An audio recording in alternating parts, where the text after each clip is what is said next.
This is Steve Ludwig's, that's me, classic pop culture on PlanetLudwig.com. Show number 137, a Joe Mandica retrospective.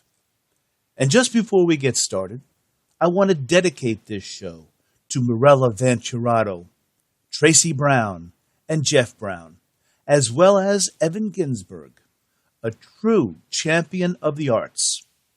Without Evan, I wouldn't have had the pleasure of meeting Mirella, Tracy, and Jeff, as well as our man of the hour, Joe Mandica. So right after our opening theme song, performed and written by Joe Mandica, we'll begin our retrospective as we find ourselves in 1980 with 16-year-old Joe Mandica performing on the Australian TV show Safeway New Faces.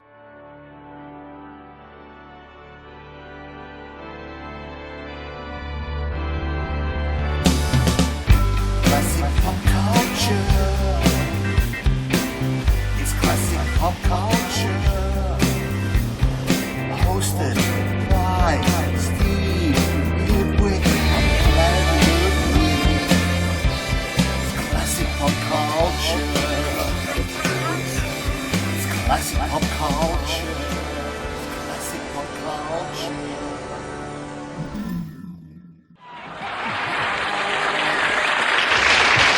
Now I've lost the last act, because we've had Joe. Oh, I beg your pardon, two Joes this evening. Our last Joe for this evening is Joe Mandica from Victoria. He's a singer and guitarist, 16 years of age, performed with various bands over the past 4 years at parties, dances, Telling-Quest and in hotels. He performed on New Faces back in 1976 and again in 1978. The judges for his last performance were Rod McLennan and Tim Evans. Of course, Rod is overseas now. Tim is still with us, waiting for his ticket. And Joe Mandica is to face Tim and Bobby. I Feel Fine is the song for tonight. So our last act for this evening, here's Joe Mandica. Let's make him welcome.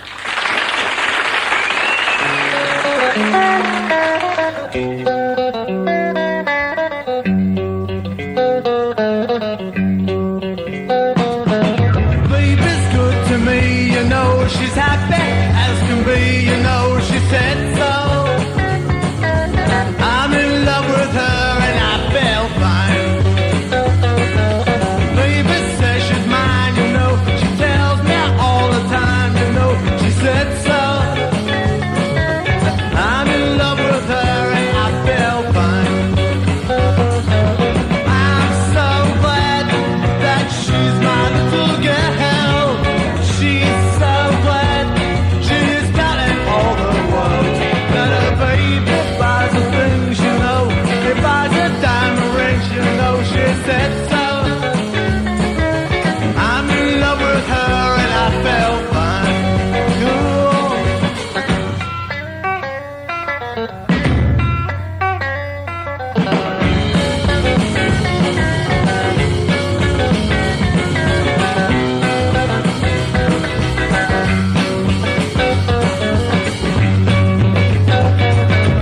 Baby says she's mine, you know. She tells me all the time, you know. She said so. I'm in love with her and I feel fine. I'm so glad that she's my little girl. She's so glad she's got it all the world. That her baby buys the things, you know. He buys the diamond rings, you know. She said so. I'm in love with her and I feel fine. I'm in love with her and I feel fine. I'm in love with her and I feel fine. Ooh.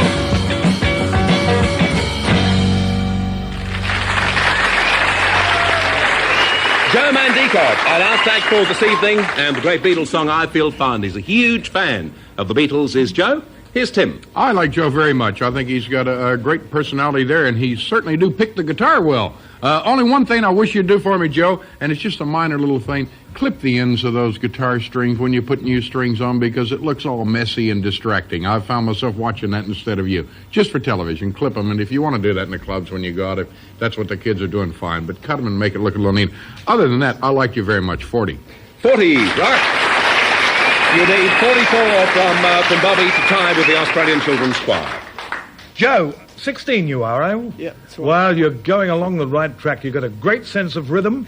You're a real fan of the Beatles, even to the, that she said so. And also the hair. The hair is cut especially in the Beatles style. I can see that. You are a great fan of the Beatles, I think. Yeah. Well, keep at it. You've got to be a fan of somebody. Actually, keep in there. I've given you 41. 41. Right, that's 81. And you've done well, Joe. Good boy. Nice to have you on the show. And yes, it is very nice to have you on the show, Joe Mandica. From that 16-year-old teen to now, what a thrill to have you on the show. You know, Joe, being a huge music fan, I thought about how lucky I am to be exposed to Joe Mandica's tunes. I try to think of how I could thank him for sharing with us his wonderful gift of music. And then the light came on. I wanted to ask Joe about every little thing in his music catalog. I wanted us to hear all those songs that came right there inside his heart, and to maybe find out where all the good times have gone.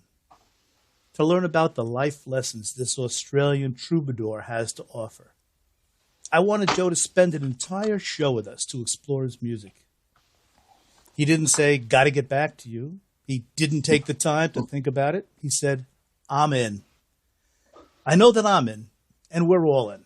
So let's start getting it together because, Joe, no one writes a song like you do. Welcome to the show, Joe Mandica. Thank you, Steve Ludwig. What an honor to be on the show, and how very clever to include lots of song titles in your introduction. That was a bit of fun. Yeah, Excellent. for our listeners, that's just, oh my goodness, a fraction of the incredible music catalog from some of the titles of all of your music. And the purpose of this show is, first of all, to thank you for what you've given us so far, and of course to look to the future.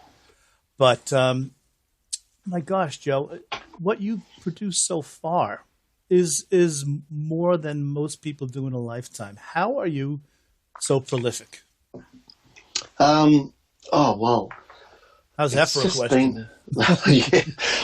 Look, I look back and I can't sometimes believe there's so many songs that have got my name on them, that I've done myself, and collaboration, some great people I've worked with, which I'm sure you're going to take me down that journey. But it just sort of happens that, with one thing leads to another, and the next thing you know, you have a catalogue. And I think I get excited with that word because you start off with a few songs, just a few, and wondering if they're good enough. Next thing you know, we're doing albums, and they're leading to other things. And the nicest thing about it is that all the songs that have come out over the years have been basically, how can I put it? Come across that there was a purpose behind them. I've never gone and done a song because we just needed to fill up 4 songs for a space or an album. It's always been a matter of, well, okay, this song can go for this person, this song can be for this purpose, and it's been wonderful. Every song has given me something back. So, it's just this, it continues. Yeah. Well, if I may say, and I remember I said this in one of our very early interviews, with your music, Joe, with your albums, there are no clunkers. Everyone's a winner. Well, thank you so much. That is your quote. There are no clunkers. And I loved it when you said that because even though I'm not the one really to judge if a song is worthy or not, I go in with the intention not to put anything out that's just a filler, I guess. Yeah. And I mean I can't control that. I can't judge that. All I can do is say, well, every time we go in, we need to make it as best as we can, or try and get something marvelous out of it. And everyone's got a different favourite. But I've been lucky. I get people that say to me, I really like, something from your first album, and then they'll be fast forwarding to something that's just been done recently by Stephanie. And they're two completely different types of musics and songs. So, absolutely. Look, It's just cool, very cool. Yeah, Joe, how does that feel, by the way, as a songwriter, when you put out an album and you might have a personal favorite of your own from that album, and someone says, "Oh, I loved Like You Do." Do you say, "Gee, but I was kind of hoping that person would like this song," or are you just happy to hear that they like any song and that's? You become very appreciative and grateful. Look, at very first, you do think in your mind, this is, wow, this one's not bad. This one's turned out really well.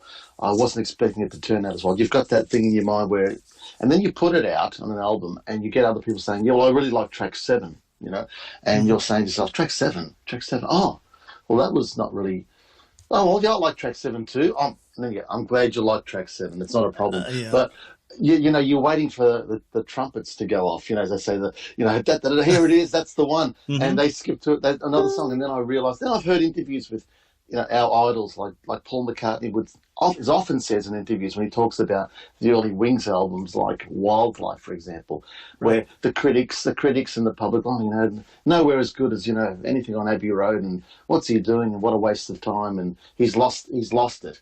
And then he says you'll bump into people that'll say to him, that's their favourite album, or if they go off somewhere, it's on their playlist, for a trip, they'll drive for 10 hours and they'll just listen to it non-stop.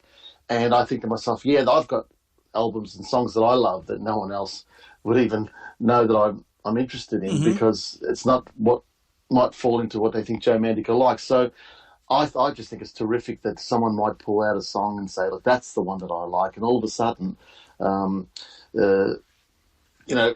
that's the track that's highlighted. How can I put it? That's the song that's highlighted. And again, you can't force people to like it, because I guess that's the media. I guess when a song comes out, people will decide. They'll decide whether I like it or will I change the station.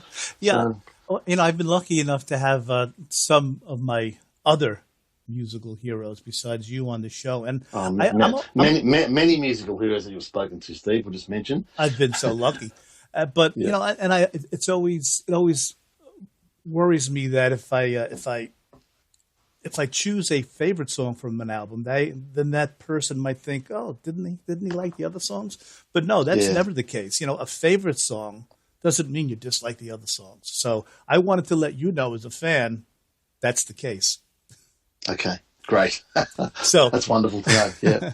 Let me let our listeners know what we're gonna do here. We're gonna take our time. We're not gonna rush through anything, because I am just so lucky to have you to speak to, and I'm not gonna let you go easily, Joe. You're stuck for a while. Okay. So we're gonna go through your musical catalog, album by album. But first, very importantly, I want to know, if we're gonna go back to the opening when you were singing "I Feel Fine" as a 16-year-old teen, did you finally clip your strings? All right, okay. That story with the strings, yes, it comes up all the time. I'm constantly reminded, not every single day, but when people, especially family members who at the time, were tuned in, and friends, and they think it's hilarious. I mean, there was two sides to it. One, I was really scared, is this going to affect the result here? And then looking back on it, I can really laugh at it. I mean, I was 16 years old, and it was kind of cool not to clip your strings. Right. Yeah. Remembering it was the 80s, and there was a lot of bands around. We just passed the punk music era, so we had all those bands like the Knack and the Cars, and all those 80s power pop bands. Yep. And they all sort of came out their guitars, all different looking types of guitars and guitar straps. And so it was just it wasn't, the Beatles on the Ed Sullivan Show where everything was so well groomed with the shirts and the ties and it wasn't that. It was the 80s, and it was a little bit, hey, let's put it out there. So I just went on there with those. I put the strings on myself, I remember, thinking that I needed to put new strings on if I'm going to be on television.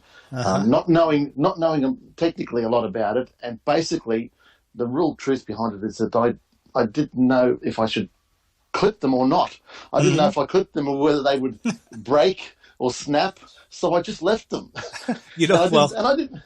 It was all part of the taking notice. It was all part of the charm of the whole appearance, Joe. I want you to know. Now I'm going to test you.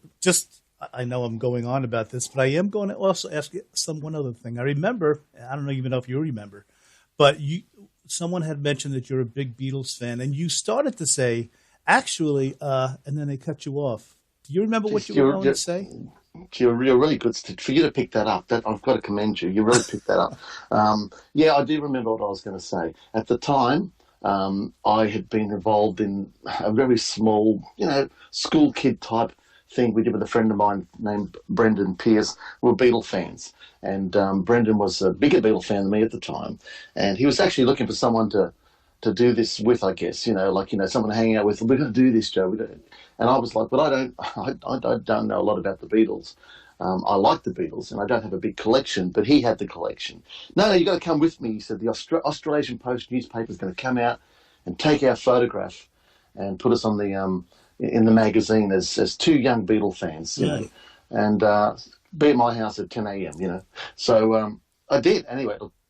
From that, we all of a sudden we were running this thing called the Beatles Group, the Beatles Australian Appreciation Club. So that's what was happening in the background. So when I went on the show, by that stage, because I think I was about 14 when that happened with the article.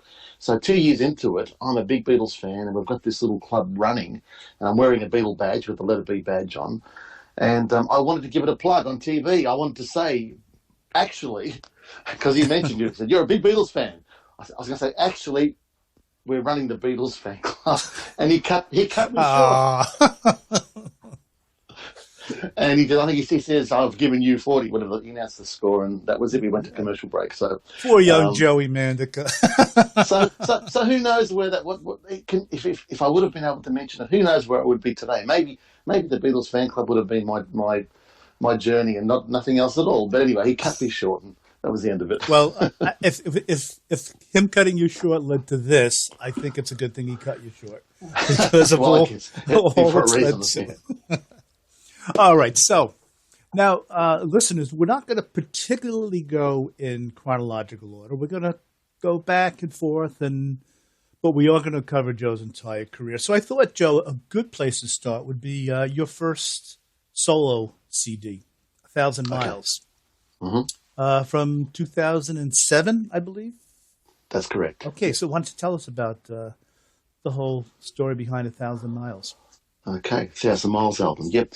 All right, so 2007. So all those years of playing in, I guess we call cover bands, we're doing everyone else's songs, making a living, I guess, was exciting. It wasn't my full-time job. I was working actually in administration and doing accounts for a company in Melbourne called Myer Stores. They still exist today. I was there for many years, and I was from the age of about 19 doing bookwork, and on the weekends is when I played music. We played, restaurants, weddings, and all sorts of stuff. So in the meantime, occasionally I would be dabbling in writing some songs, not really knowing very well how to really construct a song. But just kept attempting at it over the years and kept cataloguing, I guess. So when we got to the point of about 2007, I remember that CDs had come onto the market, and bands that were playing covers like us were selling CDs at their shows. We used to sell cassettes. Right. CDs of our songs, covers of I'm a Believer or whatever we were playing. But the CD was like very exciting. All of a sudden, we had this CD. It was like you couldn't really put an album out. Album was vinyl, and to make a vinyl album, to go find a manufacturer, you had to press thousands, and it was quite a very complicated process. But CDs and cassettes, they run them off. There's a machine that smacks them out, and there you had. So it was very impressive when we were selling cassettes, but it was really impressive when all of a sudden one of the cover bands was selling CDs at their shows. And next thing you know, everyone was doing it, and then it led to some people doing CDs of their own songs, and I was like, "What? That fella's put a CD out? He can't. No offense, but he's not a great singer. But it just seemed that all of a sudden anyone could put a CD out, and people said, "Well, how come you're not putting a CD out?" And I said, "A CD out of what? Cover songs.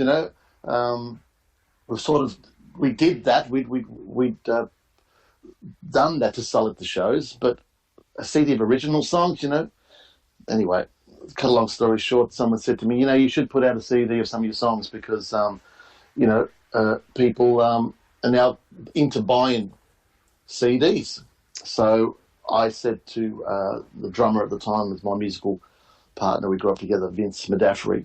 I said, Vince, we've done a lot over the years. Will we have a go? Will we try this CD thing and see if we can make an album? Try some original songs, find a studio, and not just go in and sing a song that someone else has already recorded, but from scratch, see if we can come up with a sound. And he's always supported me, and he said, yeah, just what do you want to do? So I said, I've got these two songs. One is called Look Into My Eyes, and the other one's called Where Have All the Good Times Gone? Or Where Did All the Good Times Go, it's called. Mm-hmm. And I said, let's go and record those two songs. And the deal was, if those two songs work out okay, if they turn out okay, let's make a whole album. But if they turn out not okay, we're going to get rid of them, burn the masters, as they say, but we couldn't burn them, we just delete them. Right. So the journey was to find a good studio in Melbourne that might be able to do that. And at the time, there was one thing about CDs that we noticed, that the quality of CDs, it was digital, and everything sounded terrific. Even the old stuff that was, like your Beatles albums on CD, Yeah. we were all buying them to hear how they sounded on CDs. Even though it's all turned around now and people are going back to vinyl, it was pretty exciting to get that stuff. It sounded so. We're trying to find someone that could give us a great sound, and it was pretty hard here. Most of the bands in Australia would record their things and then send them over to America, to Los Angeles, to get them mixed or mastered, because we just couldn't get a good sound here. No one actually understood the technology. So anyway, we did the recording. We went to a place called Studio 52 and we did the recordings, and invited a few friends to join. Andy Burns played some piano. Andy was part of another section of this show, I believe. Mm-hmm. Yes. But so we got in the studio and we did it. We booked it for a day, and it sounded pretty cool. We were pretty happy with it. And those two songs, as part of the deal, went out on a compilation album called Fear of the Unknown, volume something or other. Okay. What it was all unreleased music, and the title Fear of the Unknown, meaning, don't be scared to listen to a song you don't know. So, and so that was on there. We did it, and we were excited about it. It sounded great, and people were like, wow, that's pretty good. The next step was to do an album, and we happened to stumble across a fellow who runs a company called Crystal Mastering. I only mention him because, believe it or not, the Grammys were on last night. Last night as we're recording this, yeah. Yes. And this gentleman from Crystal Mastering was nominated for something that he'd mastered for an album. I haven't seen the results. I don't know if they won or not. But anyway, that's another story. Wow. Very cool. Yeah. So I was talking to this guy at Crystal Mastering about, actually, it's come back to me now, sorry, getting some old tapes transferred, some old reel-to-reel tapes, some recordings of my dad when he was singing back in the day. And I took him to this guy, and he was talking to me, and I'd mentioned about these songs, and he had to listen, and he said to me, Joe, they sound terrific, right? But you really need to get an A-grade mastering or recording done of this. And I said, A-grade? What have I got? He said, well, you've got, it's very good, he said. It's almost like we just under, like, it's not a B, but it's like maybe an A minus. And I said, well, I didn't know what he's talking about, technology. I said, do you mean that he said, no, I guess, I said, well, how do I get an A grade or A plus master? But he goes, well, you need an A grade mix, and you need an A grade recording for us to do an A grade mastering. And I said, well, where do I do that? I said, I don't know. We've been all over Melbourne trying to find this. And he said, go and have a chat to a fellow named Adam at Toyland Recording Studio. And we did. We popped in to see Adam, and we explained to him exactly what we're trying to achieve. And he said, yeah, come in and we'll try. He said to me, what kind of sound are you looking for? I said, well, at the moment, Chris Isaac's got a fantastic production on his albums. So how about we start with something like that? Him using the same sort of lineup, guitar, bass, drums, keyboard, we thought as a good start. Right. So on that basis, we started to go into Toyland Studio with Adam, and we started recording. And I just found that the process with Adam was terrific because he really understood what I was trying to achieve. We went over several months. I would go in one song at a time, bring different musicians in to play on several songs. Some of the instruments I played myself, multiple. Yeah, bass, you're guitar, a etc. multi-instrumentalist, that's for sure. Yeah, I had a go on some of the songs. I played piano, but on the really complicated things, I got the experts in, so, like Andy Burns, etc., and just to give them that extra touch. So we worked very hard to get that album done, and the idea was to get 10 songs done. And that's Steve when I started looking. Well, what have I written? What's worthy enough? Those first few songs turned out great. We need some more songs, and one of the main songs that was driving that was a song called "Right Here Inside My Heart." A beauty. We thought that one was okay. That was a good one, and we got that happening. We got the country sound. We got a pedal steel guitarist named Brendan Mitchell. He came in to play on the track, and the whole thing changed into had that crying country sound to it. So next thing you know, it was pop/rock/country. Mm-hmm. So this is what happened. So then we had it all ready to go. The 10 songs were completed in various things, and basically it was a collection of a lot of different styles. So by the time the album came out, I was not just doing pop or rock. It was a bit of everything. There's a little bit of all styles in there, and I wanted to include all different types of songs. There's a song, dedicated to the kids, songs about life in general. I realised that I was writing now songs about personal experiences, I guess, and that's what drove the album itself. It was, if I'm going to say something, this is what I'm going to say. These things were things that had affected me, and it happened to me. So basically, when that album came out, it was quite confronting because I thought I exposed myself quite a bit with my inner thoughts and feelings. But yeah, how does that feel, by the way, Joe? Knowing it's that really scary. Knowing you're out there, yeah, huh? It's really scary at the start because, now I realise that people listen to a song themselves and they make their own, association with them. Yeah, and like I do with the song. Yeah. I guess you find too that much of what you're feeling is quite common to others. It is quite common, and I've heard lots of stories and things that people come across with songs like that, saying to me, I listened to that song, and when I heard it, I played it over and over and over because, and then they tell me what happened to them. And then I realised it was sort of okay, I get it, so this is good, it gets me off the hook, because when I'm thinking that they're listening and I'm saying lyrically something that's happened to me, it's quite, you're quite exposed, and you realise you're putting yourself out, and... it's brave, Joe. Not many people can do that. Yeah. Well, that's when I realised the difference between, over the years, writing some songs, as in making up a story, et cetera, and a tune, as opposed to these kind of songs that were coming out, which were the ones that would normally be, after a gig on a Saturday night, the next morning, go over to the piano and just with a pencil and paper and hit a chord on the piano, and all of a sudden you just start making stuff up and saying, well, that's how you do it. Well, to me, that's how you do it. In the past it would be sit down and try and write something, and I can tell, that's the way it works. So now, even today, it's not a matter of, well, tomorrow I'm going to spend 3 hours working on a song. It's like, that's little things buzzing in my head. Let me sit down and see if anything comes of it, and I'll go and sit down and be for 10 minutes, and then I won't go back to it for another 2 days or maybe a month. I was going to ask you that later on in the show, but this is a perfect time to take that up. Is that your method you find, or do some songs come in 10 minutes? You say boom, boom, boom, boom, boom, boom. Well, that's done. Does it change? Is it sometimes it takes, you go back to it after a few months, or? Well, that's the thing. I think, I'm trying to think, I don't know if it was Paul McCartney or somebody said in an interview, if I write a song, we don't record it or write it down.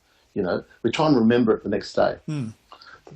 Something like that. As if, so in other words, if I can't remember it the next day, well, how are any of you supposed musical fans or people out there going to remember it? Sure. You want to put out a song that's so unmemorable, or it's just that, what's the point? So the reason for that is, like, I want to just see if it comes back to me. And the great part about it, I think it's great. Sometimes it comes back to you better. That's the most exciting part. Wow, because that's interesting.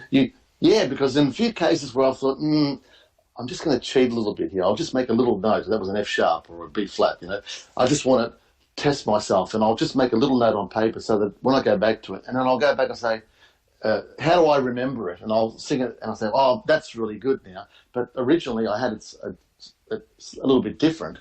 And I realised that sometimes when you come back to something musically, I don't know if it's like that when you're writing literature or poems or, when you come back to it, the last line of it might be something completely better because the first 3 lines of it were inspired the final line of the poem. If that makes sense. So that happens a lot with me. It's like, I had it like this, and then I come back and go, oh, this is much better. You're in a different frame of mind at times too. When you exactly, come back to and then that part of the song takes you maybe to the chorus, and you say, well, I wouldn't have done that chorus if I hadn't finished it like that. So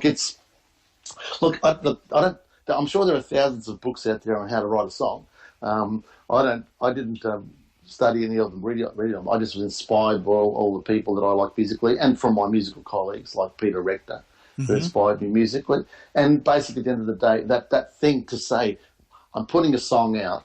I mean, I've always been really, honoured and thrilled when yourself and people like Evan Ginsberg on the shows that I've appeared say, Joe writes, like a great 3-minute pop song, knows how to construct it, or could get compared to bands like Squeeze. And these are things I remember you guys saying. Yes, and I'm absolutely. Thinking, they are the guide. They are the benchmarks. Those artists, those people are the guidelines.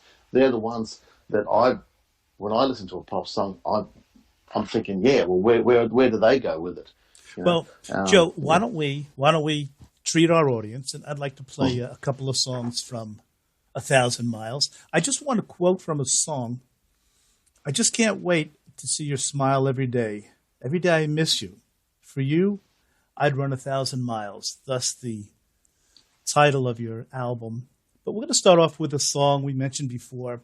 Where Did All the Good Times Go? And we're going to follow it with Right Here Inside My Heart, and then we'll talk about them. Sound good, Joe? Oh, sounds great.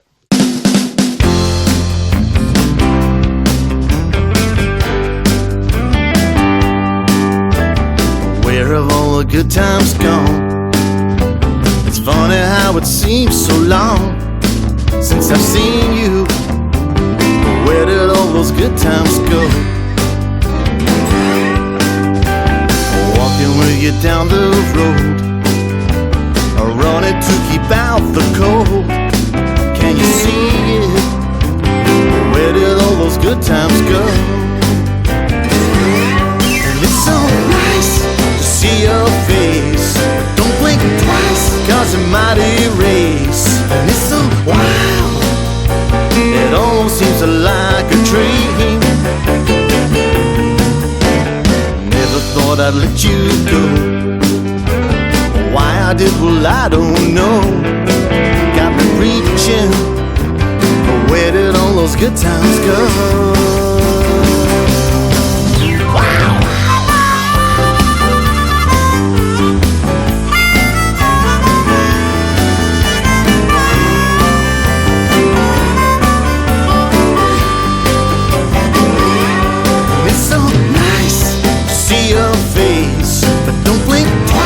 Cause it might erase, and it's so wild, it almost seems like a dream.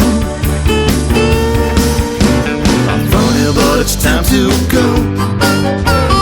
Nice of you to say hello, cause I missed you since I let those good times go.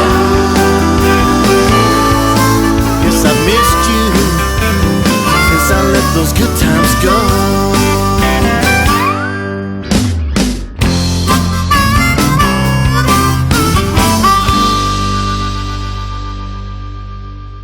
This time I really think it's over. This time I think we've gone too far. You did not keep the love I gave you, the love that I had made for you, straight from my heart. Hate to say our dream is over, that fell apart.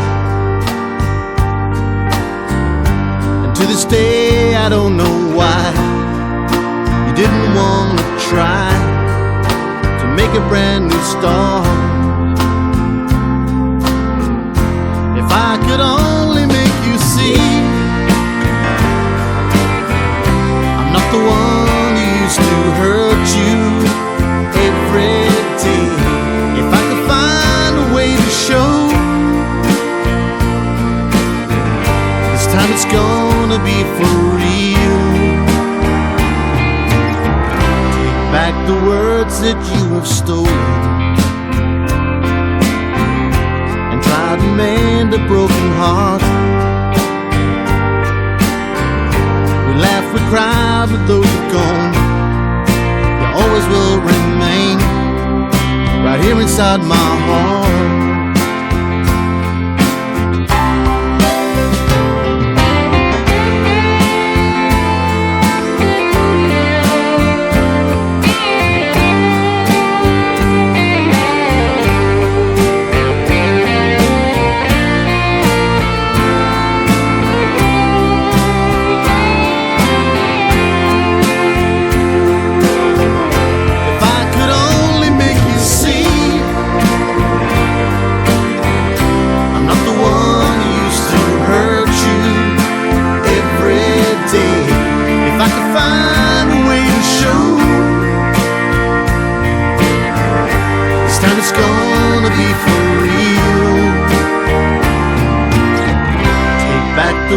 That you have stolen, try to mend a broken heart. We laughed, we cried, and though you've gone, you always will remain right here inside my heart. Even though you've gone, you always will remain right here inside my heart.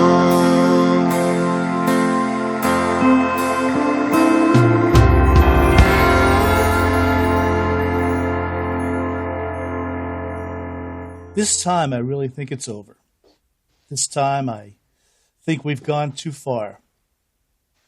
You did not keep the love I gave you, the love that I had made for you, straight from my heart. I love the way you write love songs, Joe. I really do. Oh, thank you so much, Steve. I didn't read it as yeah. well as you sang it, I can tell you that. No, that's great. You just reminded me of Marty Penrose was one of the people that. Yeah, he was one of the first people that really liked my album. He sometimes says it's one of his favourite Australian albums. We'll talk about Marty later for sure. Yeah, but he was the one that said, he used to quote lines from that song, and it made me think. It actually pointed out to me, you have to make words fit. Obviously, when you're singing, they've got a phrase, and you can't sing a little bit too long because it's going to go into the next part of the musical segment. So having to make it all fit in was, a challenge, as it was. But then the result that came from it, was, geez, how did I come up with that line? People have said to me, that's a great line, take back the words that you have stolen. That's one of the ones I think Marty used to say to me. Beautiful, yeah. And I was trying to just say, once you've said something, you can't take it back. But that was too long. That was too long to sing. Yeah. But some people just take it as a line in the song and think, oh, that's nice. But other people say, oh, I get what you're trying to say there. I get it. So, look, it's just me. That's the beauty of poetry, isn't it, Joe? Poetry and songwriting. You say longer ideas in fewer words. And it means so much. Well, listen, I don't want to shortchange the rest of the album. So what I did, I thought we would listen to a medley of the remaining songs. Yeah, great. There are 8 more from the album. So listeners, the medley itself is 7 minutes. Believe me, you're missing a lot. So after we hear the medley, Joe's going to tell us how we can get his music as well. But let's start off with a song on which Joe does, all the songs, Joe does lead vocals, plays guitars and bass. And you co-wrote this song with Greg Heenan, Joe. Who's Greg? Yeah. Okay. the song is My Heart Belongs. Right. Greg Heenan was the bass guitarist in the band called The Secrets. We'll get to them which later. I was with, which is with them later. Early days. I wrote that one back in the during the 80s. So my first probably original band that I was involved in The Secrets, and the main songwriter in that band was Peter Rector, and occasionally I would be trying to get a song in. And also, as a little background story, my mum was a great support of my music, and you know what mums are like. They want you to be up the front. When you do, if you ever see those movies where they're pushing, they're nudging you, get in front. Exactly. This is my boy. Yeah, exactly. So doing the New Faces, I was up front and all that. So all of a sudden, I was in a band where I was the lead guitarist and I did vocals, but I wasn't the front man in that band. But I didn't mind because I wanted to work with and play with Peter so much and be in the band. I wanted to be so. But Mum was like, you're not singing and you're not at the front. And so it was sort of on my mind, maybe the only way I can sing a song and get at the front is if I actually can present a song to write. And Greg Heenan was the fellow we used to rehearse with at his studio, his rehearsal rooms, and he had one of those big reel-to-reel things set up where you could do multi-track recordings. I didn't know anyone else that had that. And he's like, we can try and record something, what have you got? And he was really cool. I think I did 3 or 4 songs with him. I've got it somewhere in an old cassette. One of the songs was My Heart Belongs. And in the middle section, he said to me, you need another section in there. You need to finish it off because you've just got a verse and a chorus. And he wrote that middle section and helped me lyrically with some of the third verse as well. So we did that, and then we used to play that at the secret shows. That was my little spot during the gigs. I'd get, now Joe's going to do My Heart Belongs. So we always liked that song. It was quite catchy. So when it came time to do 1,000 Miles, I wanted to bring it into 2007, I guess. And I think it's a good way to. And the sad part about it, if I just mentioned, the sad part is by that stage, Greg Heenan had passed away. So he never got to hear what a that shame. released. Yeah, that released version. He died quite young, cancer. So, but look, His in his music honor, I lives guess on. we've got one song written together. And I think it's a nice way to start off our medley. Here's from 1,000 Miles. We're going to start off with My Heart Belongs.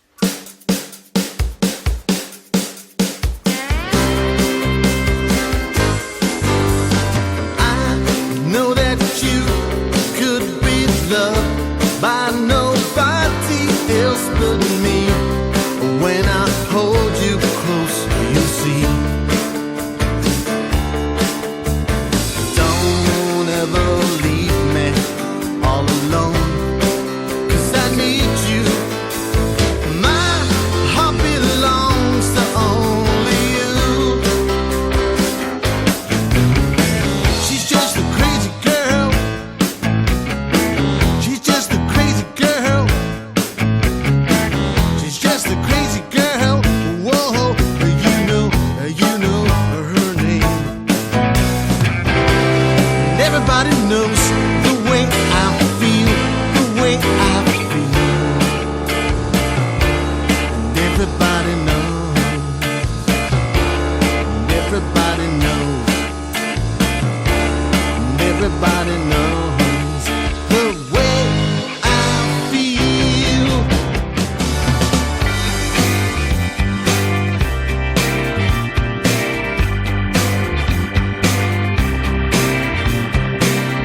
Looking for a girl in this whole wide world. Looking here and looking there, but I can't seem to find a girl.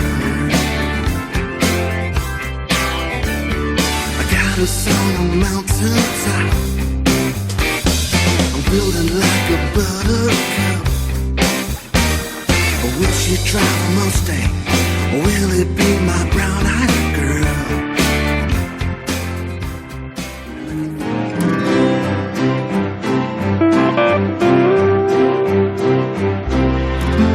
I believe in love. I believe that dreams can come true. You don't have to understand it. You know you can't demand it till it's real. Till it's real. I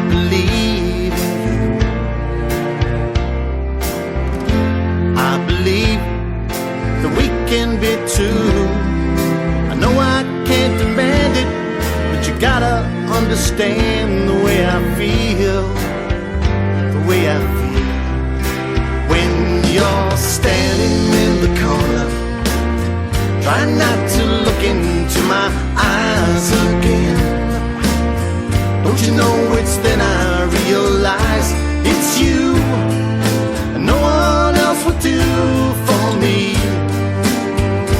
Can't you see?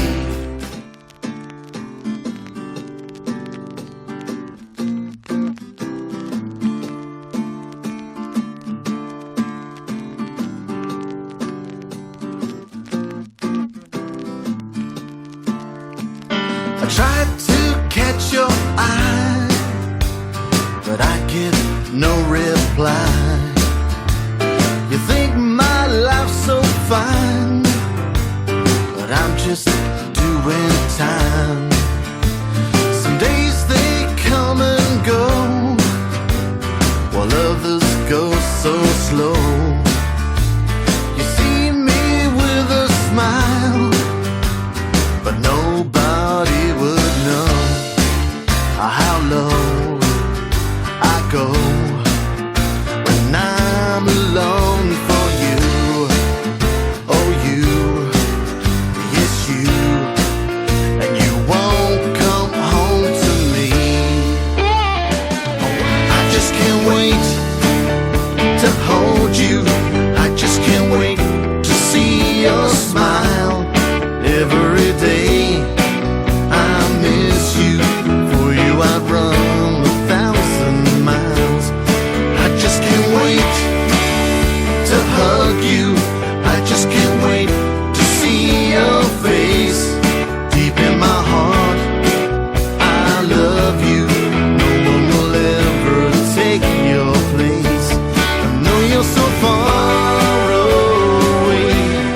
I miss you every day, because our love will never fade away. Oh, baby.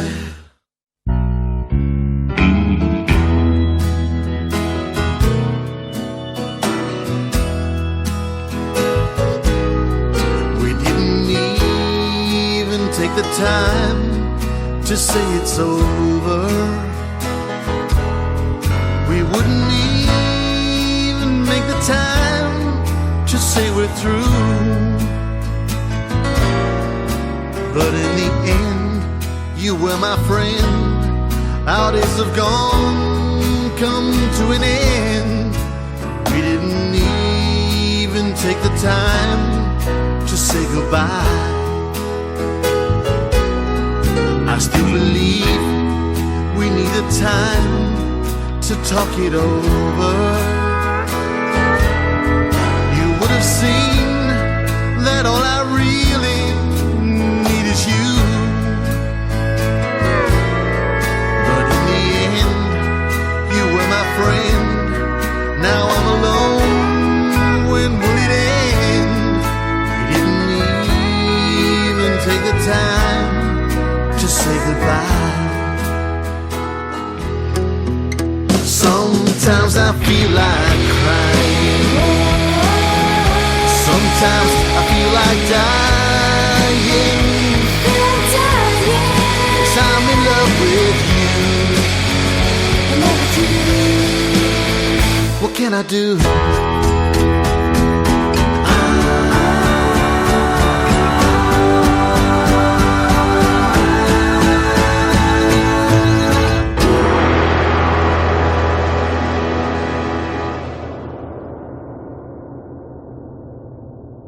And finishing the medley, a song called Sometimes. I'm going to get back to that in 1 second. I'm just going to quickly go down the list. We heard My Heart Belongs, Crazy Girl, Looking for a Girl, Look Into My Eyes, Won't Come Home, I Just Can't Wait, Didn't Take the Time, and Sometimes. And there are two songs I want to go back to in this medley. But Sometimes, who is that lovely voice singing in the background, Joe, of Sometimes? Oh, okay. Yes, at the closure of the song. Yes. That's Natalie or Natalie Wilsh now, but Natalie Mandica at the time, my daughter. Your daughter. So, Beautiful voice. So she was, I can't remember exactly how old she was at the time. Maybe she was 12 or 14. 2007. Let's do the maths. 12 years ago, 13 years ago. Well, born in 92. So I'll bet that's the time. 2006. I'll bet the time has flown, Joe. Oh, absolutely. Natalie's now, she's married and expecting the first baby in April. Yes, congratulations, future granddad. Thank you. So time does fly. But yeah, no, I wanted to get Natalie on the album. I thought how wonderful. There is a song on the album just quickly called "I Just Can't Wait," which is dedicated to my two kids, Nat and Matthew. Mm-hmm. And so I thought we'll bring him to the studio on one of the sessions. And I remember Adam looking like, you brought kids in the studio. What do you want them to do? He thought that I wanted them just to have a bit of fun, like as a novelty. Yeah, well, okay, we're going to have a break now. Why don't you stand in front of the mic and pretend to sing? I said, no. I said, no. She's going to sing on the song. They're the real deal. Yeah. Yeah, and she went in front of the mic and did this conclusion to the song, and he was really great. He really coached her a little bit and got it happening, and then created this crescendo at the end. So there you have it. That's Natalie on the closing of the album. And you mentioned Matthew. He plays lead guitar solo on "Looking for a Girl." That's right. Yeah, quite young at the time. Also, he was only a kid. I think the guitar was almost bigger than him. But yeah, he sat there and did a similar thing where he played a few notes and we made a solo out of it. And I'm very proud to say that he's a very accomplished guitarist today. Has students, dozens of students, teaches them guitar, and he's actually I think he's better than me. He's way surpassed my guitar skills. If that's the case, he was taught well. And fans of the show now, I'm sure you recognize "Looking for a Girl" is song which our theme song was based on. As a matter of fact, why don't we listen to the theme song that you've come to know and love? And here it is.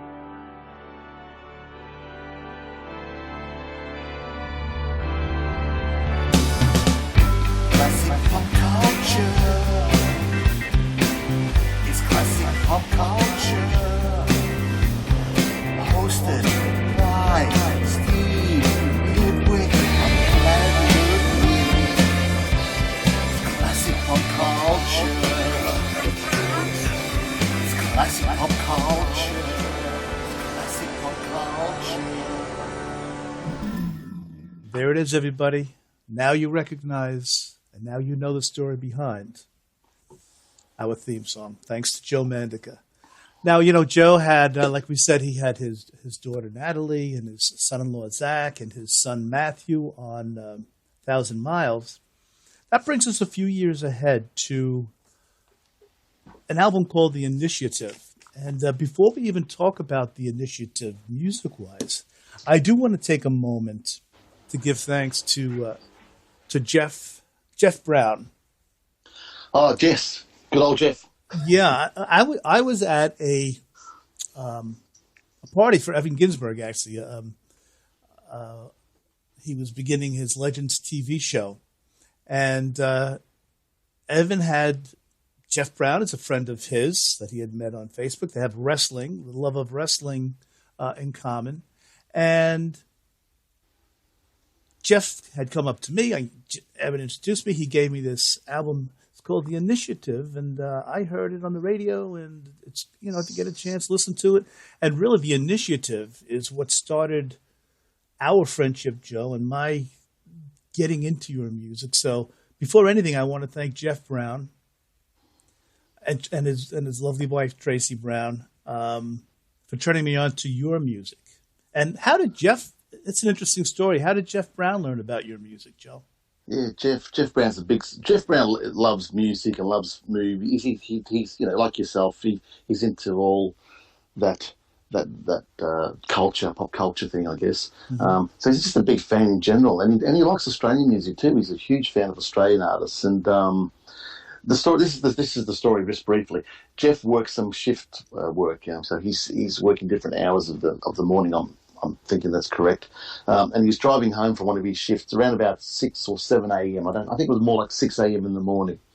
And he's listening to the radio in his van at that time of the morning. And it just happens that my 1,000 Miles CD had been released. And a friend of mine, Bill Brumus, who owned a fish shop, is that what you call it? He's selling seafood shop. Mm-hmm. And one of his customers was a radio disc jockey, and it escapes his name to me right at this moment, which is really strange. But anyway, You'll wake up at 3 a.m. and say, "Oh, now I know his name." I mentioned it anyway. Probably Jeff Warren his name. He was one of the customers, and Bill was kind enough to say, "Listen, now a friend of mine's got a CD. It's you want to listen to it. You want to play it on your show." And he said, "Give me a copy."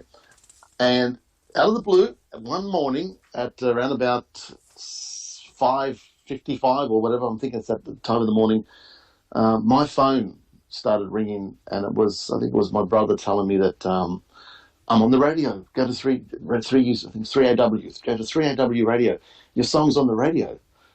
Wow. And, What a and thrill. the thing is, it was, and my brother knows this because he used to run a business. He ran a greengrocery store, and he was always up at that time in the morning. I was still in bed because I'd done a gig the night before, so getting home late, I wasn't up. But the first thing was like, "Where's the radio? Where do you have a radio in your house now?" And the only radio was the clock radio, and I just quickly was spinning that dial to find the station, and then I heard it. It was and the song he played was "Right Here Inside My Heart" from 1,000 Miles. And I think the biggest thrill for me was at the end of the song. I don't know what they do in your stations in America, but when the news would come on right after the last song, and as the song's ending, you hear these little beeps, beep, beep, beep, and then it would say, "Welcome to the news," and that's what happened with that song. So my song was playing out, and the news came on with those little beeps, and I thought, I've made it. Because that's how I grew up hearing all my favourite songs. You listen to on the radio, and when it came to the news, the announcer would say, "And now we've got the news." And I thought, wow, this is the real thing. You got the I'm news on the radio. beeps. I'm on the radio. Yes. It's official. It's official, yes. So basically, that was very exciting, and we were all celebrating that. Not knowing that in the background, Jeff Brown is coming home from his shift, hears this song on the radio, and he likes it. He loves this song right inside my heart. He loves it, and he calls the station. And he says, "I want to know what song it was you played." Because remember, going into the news, it wasn't, and you've just heard Joe Mandica, there was no announcement because it went straight into the news. you know? Yeah. And that would often happen when I had a favourite song, because if it was the song that was always before the news, you never knew who the artist was because they didn't talk, they didn't say who it was. So he called the station and said, "I want to know who that." And the station looked it up for him and told him, "Yeah, his name is Joe Mandica, and he's from Melbourne, Australia." And Jeff saying, "No, that can't be possible. This song sounds a bit country to me." He was thinking it was some Nashville artist, and he couldn't believe it. So he started a journey to find me. And he checked up a few things on the internet, which was just starting to kick off, and he found the album, and he saw that I was playing a gig at a venue in a suburb called Epping, and he lives in Laylaw, not very far from him, and so he decided he was going to show up at my gig to hear me sing this song that he loves. And I was setting up my equipment, putting the speakers on the stands, and Jeff Brown walked up to me. He said, "Excuse me, are you Joe Mandica?" I said, "Yes." Maybe. Like, who are you? What do you want from me? Do I owe you money? Perhaps I am. We'll see. I said, "Yes, I am." He goes, "I'm Jeff Brown." He goes, "I'm the guy that, bought your CD online," because that was the other exciting part. I'd sold the CD online somewhere, and I didn't know who bought it. But, someone had bought it. It was Jeff Brown. "I heard your song," and the whole story came in. Because I heard your song on the radio. I rang the station, and they told me that you're playing here, and I've come here tonight, and I've brought all my friends. He had a table of 8 or 10 people. How great is that? And I thought, wow, Now there's a fan. Yeah, I thought, well, I'm honoured. That's great. But I said, then I started sweating. I thought, because where I was at playing I was doing my covers gigs, and I was not doing any songs from 1,000 Miles. It was all, classic covers, because that's what people were coming out. It was a Friday night, people were coming out to dance. And I said to him, "Look, I hope you're not going to be disappointed, but, I'm not really doing the album here. They pay me to do the hits, you know. Yeah, sure. But I said, I'm going to sneak it in. I will try and sneak it in. And I think sometime during that night, I did sneak in right here somehow. Thank Jeff for being here and supporting me. And that's how we met. And we're still great friends to today. And he's just celebrated a milestone birthday, actually, Jeff Brown. Celebrated his 60th birthday. Yeah. So happy birthday, Jeff, if you're listening. I'm sure he will be. Yeah. Jeff, you're now officially middle-aged because you're going to live to 120.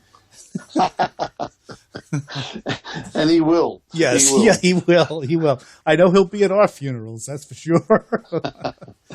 Well, listen. Jeff, and just to say, and Jeff actually was the guy that rang me very excitedly, or sent. No, actually, he didn't call me. He sent me a message from United States to say that he went to a party. I'm glad you verified the other side of the story. He was invited to a party through his wrestling friend Evan Ginsberg, and he gave a copy of the CD to a fellow named Steve Ludwig, who does a radio show somewhere in New York or New Jersey, something, and he loves the album, but he loves The Light Came On, and Jeff was like, and I think we received this message at some crazy hour of the morning here with all the time differences, and so this is unbelievable. I was saying, first this guy's driving his van home and he's creating this, this association. Next thing you know, he's now introduced me to a brand new audience in the United States. So, Jeff, where did you come from? Who sent you? I don't know, but thank you for turning up, man. Yes, Jeff, thank you also from me. It's so funny you mentioned Then the Light Come On. I think that might be a good one to start off with listening to the initiative. We'll listen to that song, and then we'll get back into all the tremendous people you have on the album. But this one, your love of, you're a Beatlemaniac, as you mentioned, as well as I am. This is very, I think it's paying homage to the Traveling Wilburys. Would you say that? Traveling Wilburys, Jeff Lynne. I love Jeff Lynne. And Marty, of course, who I duet with, is a big Roy Orbison fan. You put it all together, all the pieces are there. And guys, you'll swear you're listening to Roy Orbison with Marty Penrose. But why don't we listen to it, and then we'll talk more about it. From the initiative, Then the Light Came On.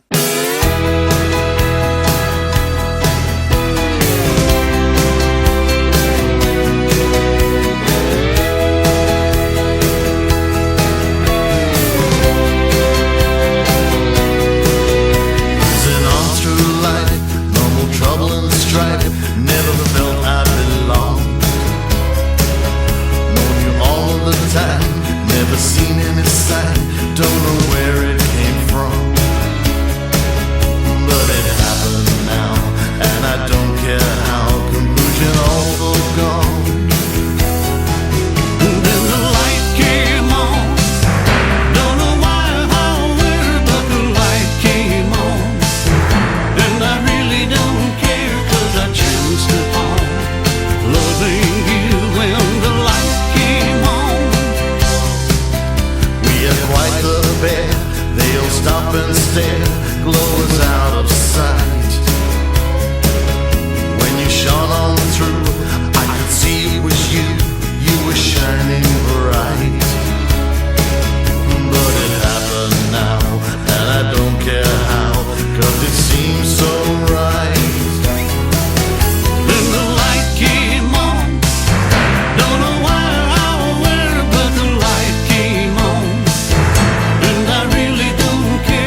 change each other's minds. Started long ago, like this thing we knew. You loving me, and I was loving you. And I don't know why I fell in love with you. 'Cause you hurt me and you made me feel so blue. But I never in my life met someone who makes me feel like you do.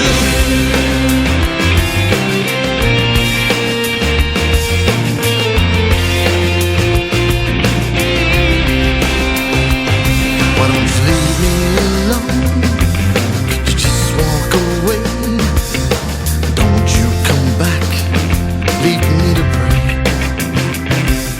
I'm all torn up, you left me broken inside. And do you feel it too? Something I just can't hide. Just as I start getting over you, well, you're back doing the crazy things you do. But I never in my life had someone who makes me feel like you do.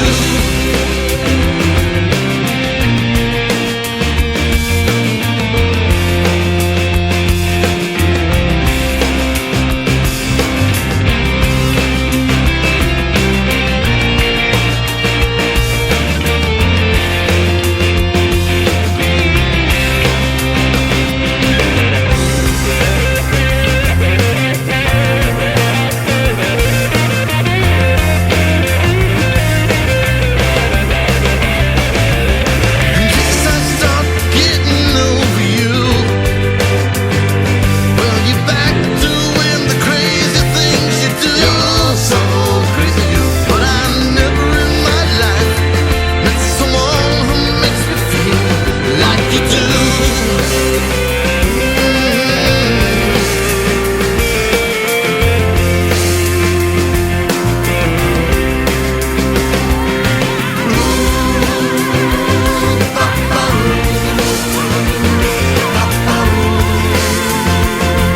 Getting over you.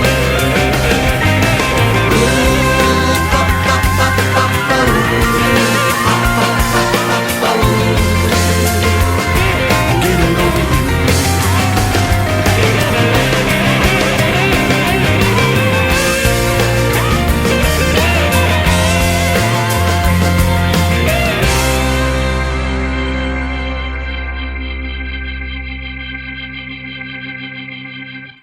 Like You Do from, I'm just to say great, incredible, wonderful. That doesn't do the album, The Initiative, justice because it is such an eclectic, wonderful, wonderful album. I was lucky to have, of course, Joe and each member of The Initiative on separate shows earlier on, and can find all of their names on the guest list because we'll be mentioning them.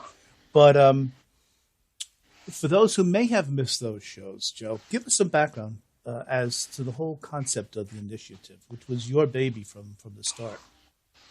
Yeah. All right, so we've done the 1,000 Miles album, which we've just spoke about, and I got some good response and some good reviews, and look, it just created a lot of new contacts, and look, it gave me the confidence to think maybe I can write a song that's commercial enough to warrant attention, and not just from a commercial point of view. A lot of people took it from a personal point of view, that they got into it. So the next question was, are you doing another album? Are you going to do another album? And naturally, yeah, that's what an artist wants to do. You want to go back and do more. It's really exciting to be in the studio, to hear songs come together. So that was the plan, to try and do another album. But, along the way, other things were happening. Marty had asked me to work on his album, on a few songs that we did together. And I also worked with another great singer named Fortunato Isgro. Oh, gosh, Helped produce his album, and so forth. So what I'm leading to is that, I think 1,000 Miles opened up an opportunity for me to write music for some other people And when I say I have to use that term loosely, I've actually never really written songs for anybody. I haven't been commissioned, but I do write songs and think, you know something, that song would be really good for Fortunato Isgro or Taylor Penrose, and matching up, and the results have been great. Fortunately, they've turned out wonderful. So basically, with that happening in the background, it was giving me more confidence to work as a writer, and then I was getting called producer. I was arranging, so I was in my element. I loved it. So getting onto a second album kept getting pushed back, is what I'm trying to say. It was like, well, I'm just loving doing this. So all of a sudden, I think it was like, one of those things when, you're half asleep and you're thinking about, if I did a second album, what songs would I do? And you start counting, in your head, there's this song, that song, and all of a sudden you fall asleep. So one of those nights when I was going through, I was thinking, hang on a second, why don't I see what I've got from the various artists I've been working for? Maybe I could make a compilation of some of those songs that we've worked on and keep going that way, rather than put out another Joe Mandica album. And the hardest thing is to be established as an artist. It's really, really hard. So I thought maybe this could be an avenue. So we had already done Then the Light Came On for Marty and his album, and that was basically, well, what else can we do? So anyway, running through and looking, we had Fortunato Isgro, as I mentioned. I'd done some work with Taylor Penrose, which is Marty's daughter, song called Believe. And basically then it was, okay, well, we need to now get maybe 10 songs. And it wasn't called The Initiative. I had no idea what it was going to be called, but it was, actually, to be honest with you, I thought it might even be something like duets. At the time, there was a lot of duets albums, on the market, Frank Sinatra duets with this.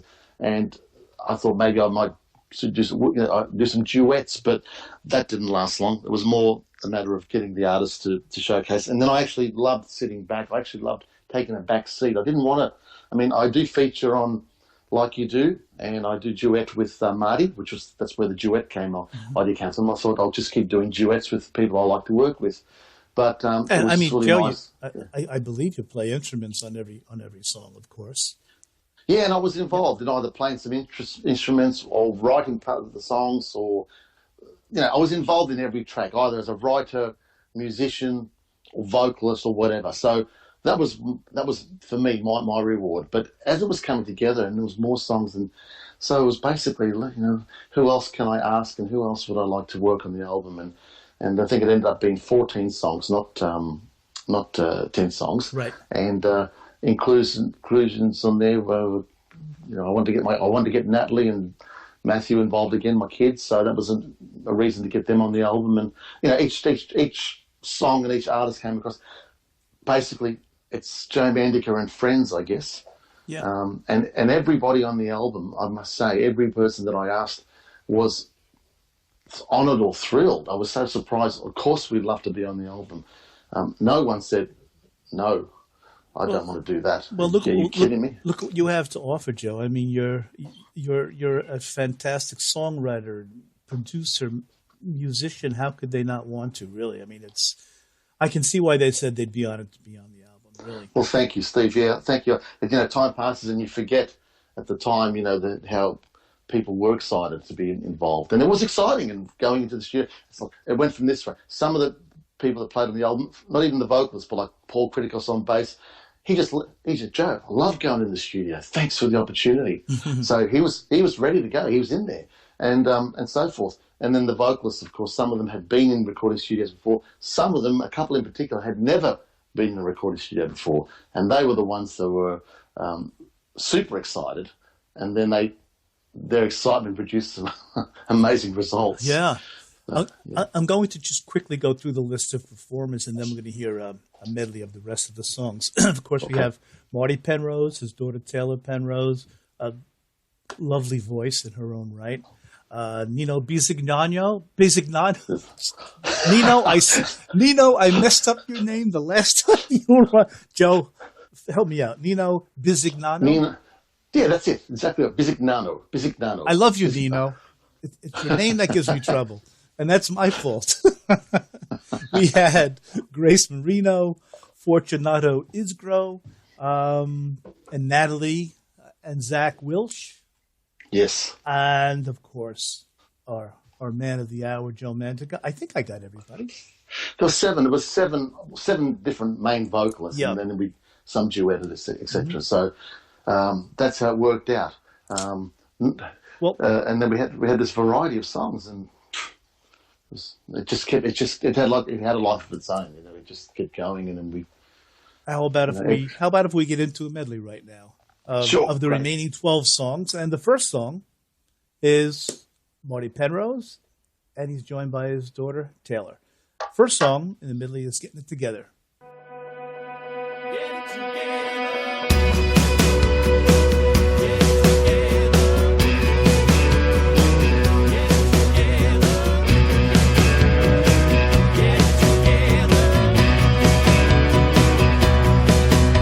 You used to spend all of my money and keep me up late every night. I used to walk home thinking maybe another night. You took all my money, but darling, you treated me right. We used to go cruising on Sundays and meet at the dance Friday nights. We used to hang out at the juke joint every night. You took all my money, but darling, you treated me right.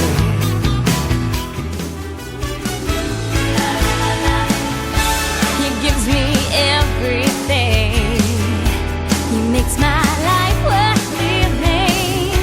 He lightens up my room, a flame that burns so brightly. He makes the dark clouds disappear. With things he whispers in my ear, like I miss you always. Don't let go. Believe it can happen. Don't give up.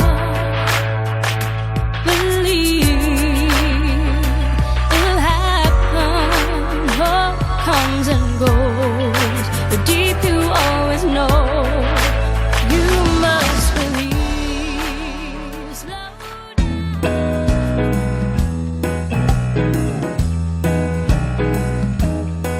She won't talk to me. She won't walk with me. She won't laugh with me. She won't smile for me. And it's so sad, 'cause she's not with me anymore.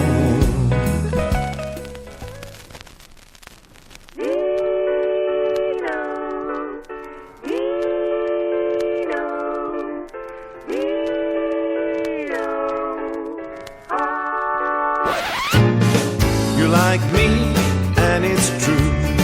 I like everything you do. You like me, and I like you. Could it be? Yes, it's true. I know every part of you. You know me, and I know you.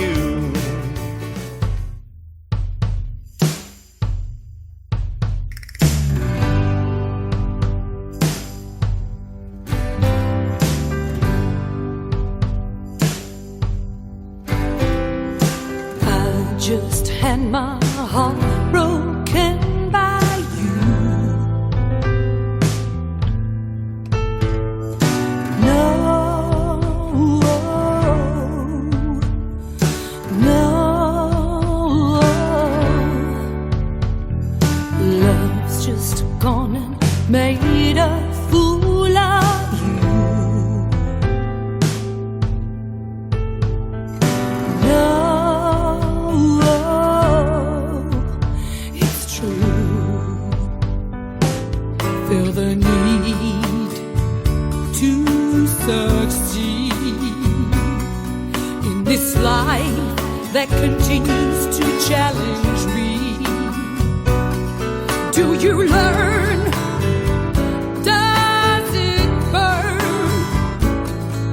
your mind.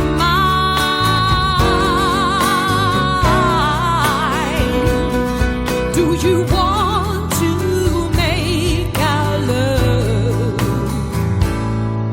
survive?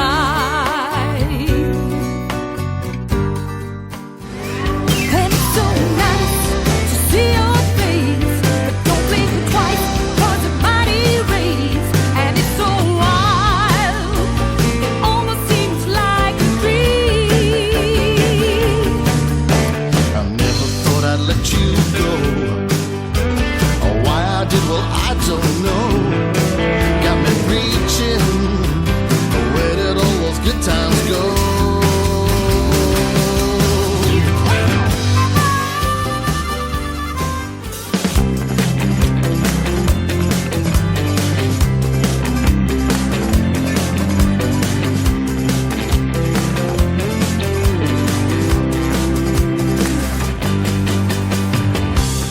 In the darkness of the night comes a light that shines so bright, takes your time, winds up your mind.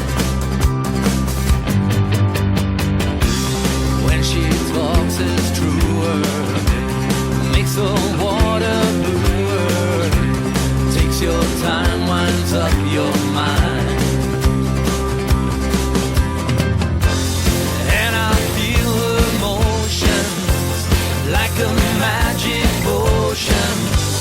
Got me on my knees, help me please. I love every little thing you do to me, girl.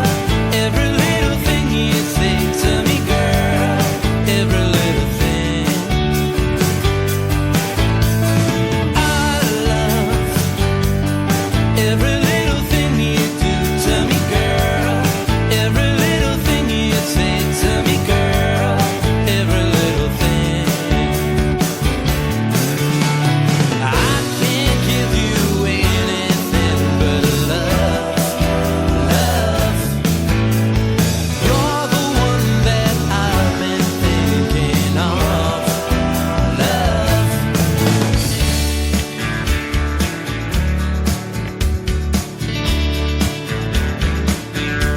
She came into my life.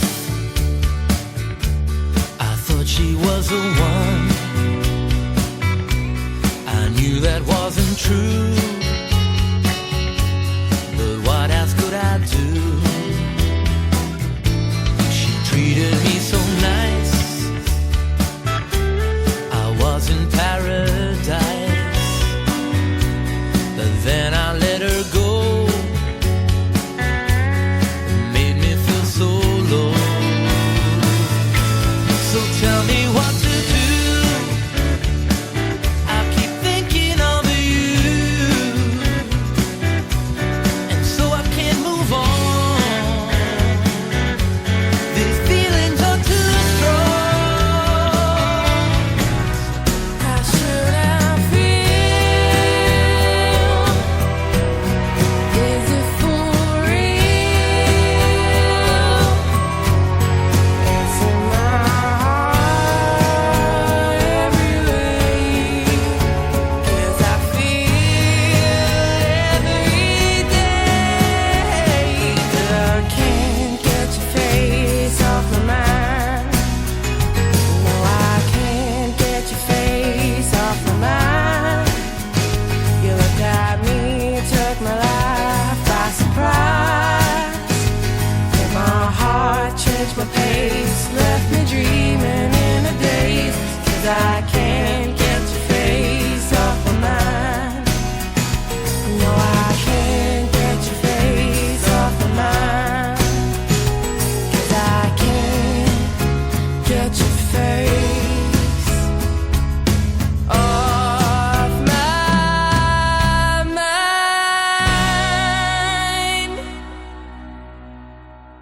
Can't Get Your Face Off My Mind. And boy, you talk about a family affair with this song, co-written by Dad Joe and son Matthew Mandica, sung by daughter and son-in-law Natalie and Zach Wilch. And I'm going to go through the list in a second, but Joe, please, how can we get your music? Okay, well, like all the other musical mediums these days, Spotify is probably the big one these days. We're on Spotify, iTunes, of course, Apple Music, all the electronic mediums. Is that what you call them? Is that a dated word? That sounds good. That sounds good to me, Joe. all the online places. You just type in the name of the album in, even on Google search, you'll find it'll take you to wherever you need to go to purchase the music online. Download it straight to your phone or your laptop or whatever you want to do. And Spotify, of course, these days is huge. So you can stream it.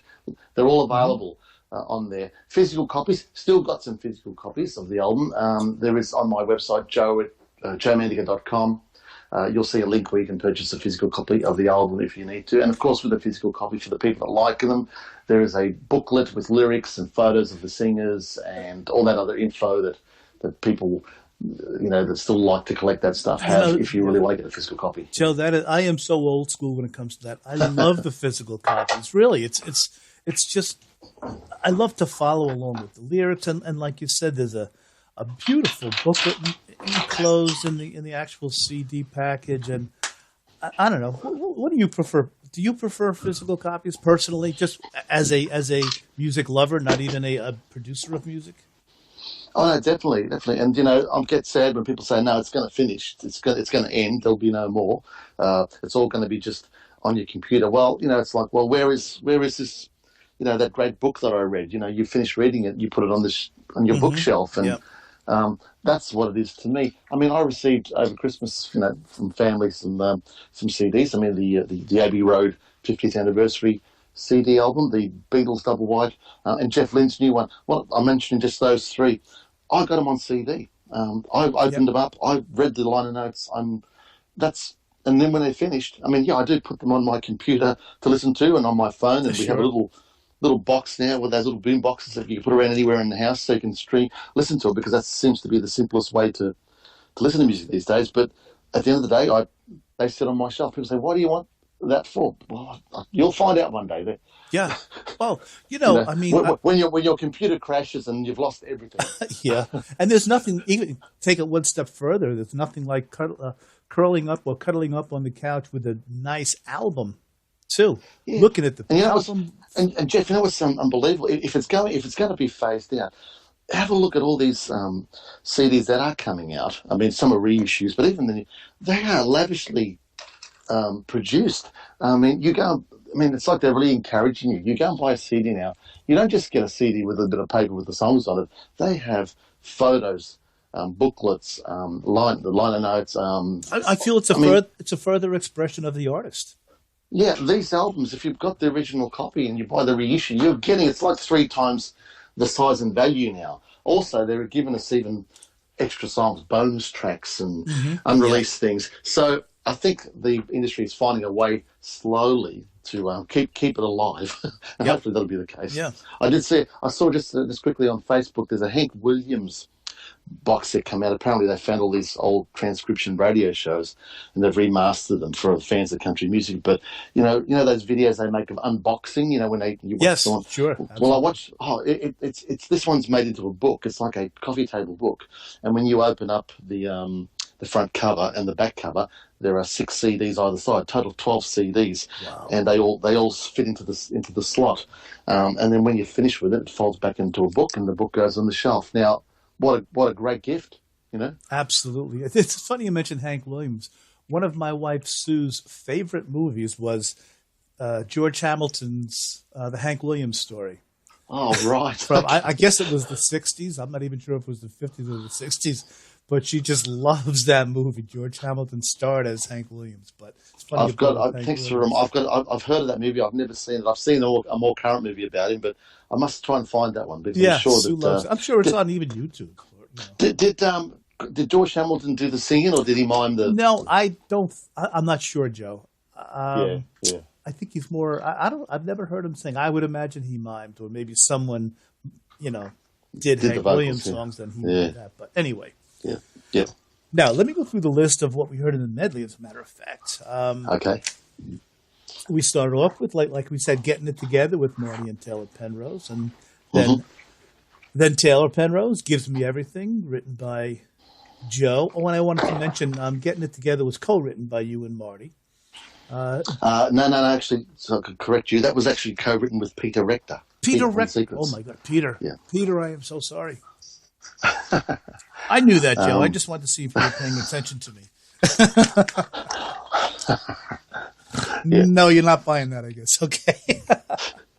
No, I'm actually surprised. You're very, very thorough. Oh, my goodness. Speaking of Peter Rector, we're going to be talking about him in just a few moments. But, okay, written by Peter and Joe. I'm so sorry, Peter. Gives Me Everything, Taylor Penrose. Believe, Taylor, another great job, written by Joe. Any more? Good old Nino Bisignano. Perfect. How about that, huh? Yeah, that was written by spot on. Joe. You Like Me, Nino, featuring Grace Marino, written by Peter and Joe. Yes. There you go. So there you go, Peter. It's True, Grace Marino. Survive, Grace Marino. Wonderful song. It's True, I believe, was written by Peter and Joe, and then just Joe with Survive. Where Did All the Good Times Go? Joe Mandica composition with Joe and Grace. Winds Up Your Mind, Fortunato. Every Little Thing, really super song, Fortunato, written by Joe and Peter Rector. And Matthew on electric guitars as well, correct? Yes, he did solo. Solo on Every Little Thing. And Keep Thinking of You, Fortunato. And like we said, Can't Get Your Face Off My Mind, Natalie and Zach Wilsh. Yep. Now, another thing that I really appreciate and I love that you do, Joe, is you're certainly not afraid to go back and revisit songs that you may have done in the past and you update them or, tweak them here and there. And the song that we ended the medley there, Can't Get Your Face Off My Mind, as we'll hear in a bit, we get an updated version of that on the Grooves, Joe Mandica Presents Grooves album. Oh, yes, that's correct. Yes, we do. But we will talk about the Grooves album in a bit, but I just wanted to mention that. The members of the initiative, by the way, I think I mentioned this, I was so lucky to have each of them on the show a few years ago, and check out the guest list, and they're all there. Yeah, you're wonderful, Steve. You I think you interviewed everyone. Yeah, I did. Well, I was lucky. I was lucky that they were nice enough to appear on the show. A great archive and a great document of the initiative for people that love those singers, those people. They're all on your website, and the shows are still there, all archived. Yep. Fantastic. Planet Ludwig. Certainly, yes, sir. Certainly my pleasure. What's it like, by the way, Joe, co-writing with someone as opposed to writing solo? Is there a preference you have, or? I actually go ahead. Different types of collaborations. When writing with someone else, when I wrote with Peter, I was quite young, and Peter was quite already had written a lot more songs than me. He knew the how to structure the songs, and so he was great. So I'd take an idea, or he'd take an idea that I'd given him, and he'd say, "Yep, that's the hook bit of it. I like that," and he'd come back and finish the song off. So I think a few times, like a song called "Good Times, Bad Times," which Fortunato does, and the Secrets, we actually sat together at a piano and we actually wrote a song side by side and said, "This is what we want to do." So that was an example of doing it together. But a lot of other times it was just sharing ideas. But with other collaborators, like with Marty, that was Marty coming to me saying, "I have some song ideas. I've got an idea for a song, and I don't know how to complete it because he doesn't actually play a musical instrument." And that was me saying, "Okay, sing it to me. How does it sort of go?" And finding the chords for him, and then saying to him, "Well, that's too long. That's too short. We need to put a middle bridge in there." And that's how I wrote a song with him. So all different methods of writing, I guess. But I didn't choose it that way. It's just that I was put in those positions. Writing with Preston Glass on those songs was even stranger because he was in Los Angeles and I was in Melbourne in here, and we'd be sending our ideas over the internet. And that's how we wrote. Isn't that something how music has evolved? Technology. Yeah. Yep. And of course, we'll get to Preston in a bit when we get to the talk about your Grooves album. speaking of songwriting and performing together, you've mentioned so have I mentioned Peter Rector a few times. He is certainly a legendary Australian pop rock performer especially with his Toll Puddle Martyrs. And I'm so proud that to say that in March, near the end of March, Peter Rector is going to be on our show, return to our show, and we're going to go through Peter's song catalog as well. But tell us about your relationship with Peter Rector, especially. Well, tell us about it, and I want to lead up to the Secrets. Peter's group. So. Peter Rector. So I was a student. I mean, let's go back to New Faces. Beatle fan, and attending high school, Essendon High School. Now, literally, you were his student. I was his student. He was the music teacher at Essendon High School, and I was a member of the school orchestra. Okay, so we, you took subjects sometimes because it was a way to get out of some of the classes. I'm sure everyone, what are we going to pick? Oh, let's go and pick the sport because we're going to have to go down to the Oval, which means we'll get out of the classroom.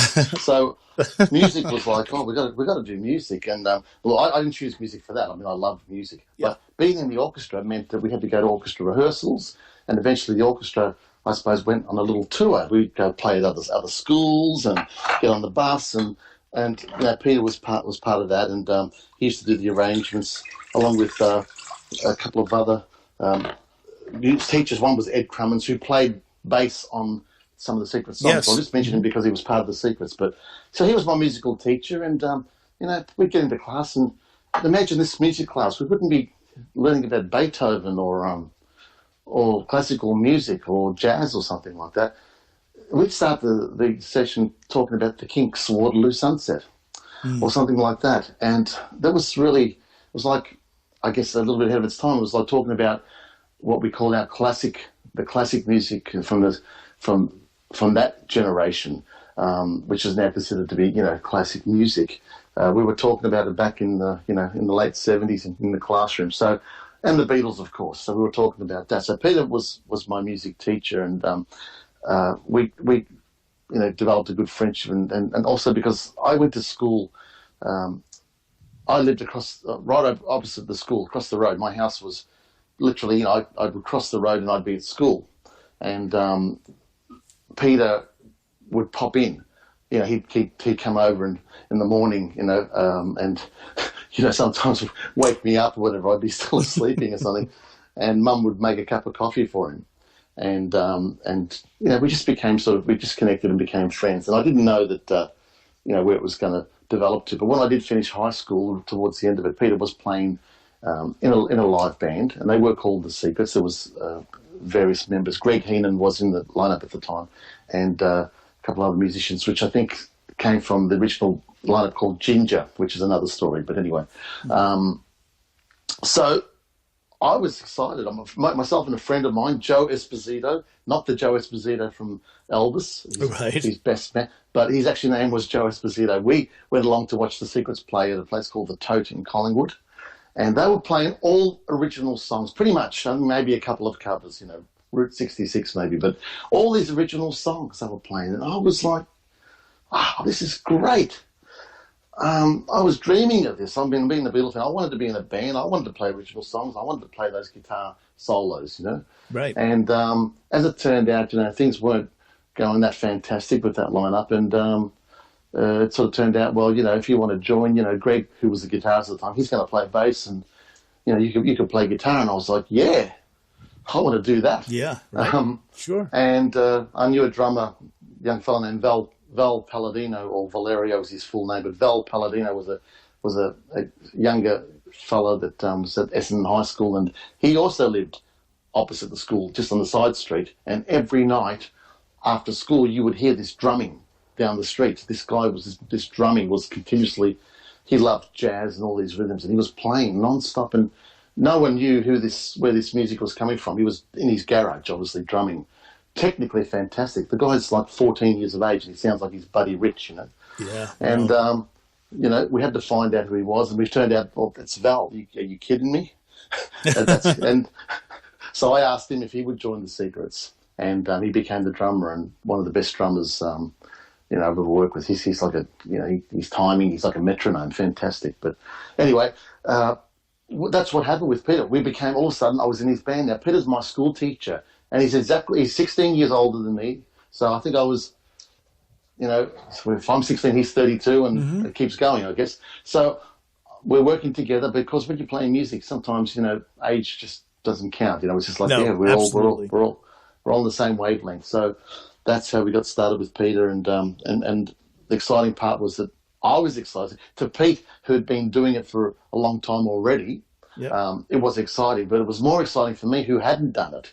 So I wanted to play in live venues and go into the studio and do all those things. So in a way, I guess I brought a bit of life to a project that was a little bit stale, maybe. Now we're talking. Your time with the Secrets was like, if I my notes are correct, from around 82 to 85.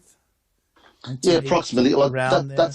We say that on the we probably recorded between those years. I was probably a couple of years before that we started to rehearse a bit and play a little bit. So yeah, around about 1980, 81, maybe 81. Yeah. So yeah. Now, when Peter comes on in a couple of months, we're gonna, of course, revisit the Secrets. But how about if we play a brief medley right now?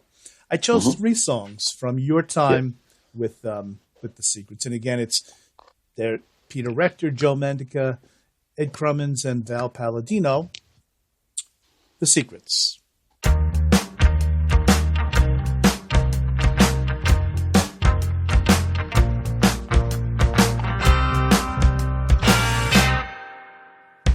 Girl, don't you run and hide now that you gave your love, 'cause I never realized that you gave your everything to me. You took me all the way. Now I know why love's sweet. You took me all the way. Now I know I'm complete.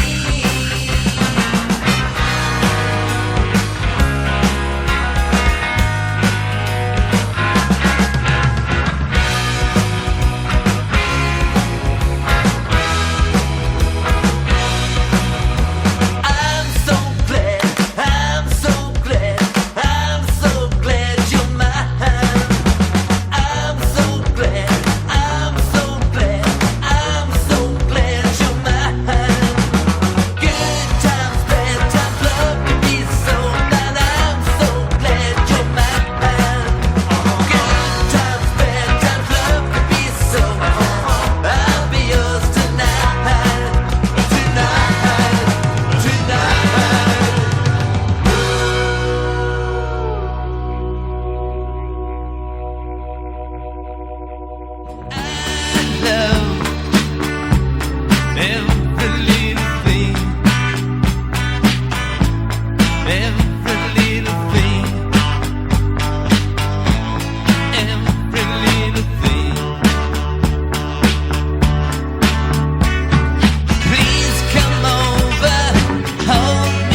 Hello, New York. This is Peter and Graham from the Toll Puddle Martyrs, and you're listening to Planet Ludwig with Steve Ludwig. I'm not joking, I lost control, I felt paralyzed. Every Little Thing. And right after that, you heard a station promo from Mr. Peter Rector himself. And Peter will be with us in a few months. But Every Little Thing, now, there is a Beatles song named Every Little Thing, but this Every Little Thing and the Beatles' Every Little Thing, of course, are two different songs. But it's nice because it brings us into a part of your career, Joe, when there was a group that you were part of called Presley's Beatles. Please give us the whole Presley's Beatles fab story. Okay, all right. Okay, so Presley's Beatles. All right, so I was, I'd finished up with The Secrets after a few years. We thought we'd taken it to as much as we could take it. You know, life moves on, and that I got married as well, and so I started to work more in like a covers band, just doing classic covers, just on the weekends because I worked all week. And during that time, I was approached by someone that had an idea to put together like a fantasy thing. You know, what if Elvis and the Beatles, you know, had a band? You know, and what if Elvis was the lead singer and the Beatles were the musicians backing him and they did the harmonies? And yeah, you know, so what a great idea! Yeah, because of my knowledge and my interest in the Beatles, and I'm also a big Elvis fan as well. But I got asked whether I would be interested in getting involved in putting something like that together. Now, of course, when I get involved in something, I really like to get involved. I thought this has to be done correctly. This has got to be done well, you know. The people at the time that I was working with were more like, oh, well, you know, Elvis will sing a Beatles song and you know, just pretty much, you know, nothing too exciting, I thought.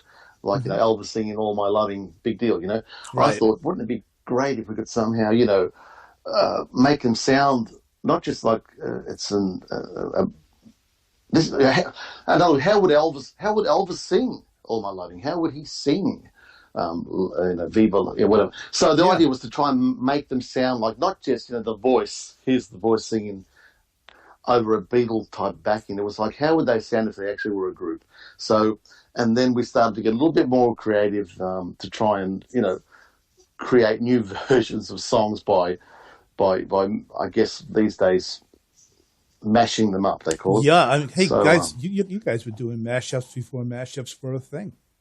Yeah. So the idea was I was asked if I'd like to put a band together. Now at the time, as I mentioned Vince Medafri, we grew up together, and he's the guy that I'll mention all the way through my career. As you know, we were musical partners and business partners eventually in the music industry, helping me with my decision on 1,000 Miles. We played. He was a drummer of my band, my Legends band, and so forth. So basically, you know, he's the guy that I grew up with, that we did all the musical things with, and I asked him if he'd come and get involved and play drums in the Presley Beatles band, and he said, "Oh, that's a great idea. Let's give it a go." And then I had to find some musicians, and I went and asked a lot of the people that I knew at the time, and they were, you know, you're crazy. You know, that's not going to work. You know, that's nonsense. They weren't interested at all. You know, so we ended up advertising in the music papers and saying we're looking for someone that, you know, knows Beatles songs, knows Elvis songs, and can play piano or can play guitar or at least one or two instruments and can harmonise and what the concept was, and we auditioned several people, and finally we narrowed it down to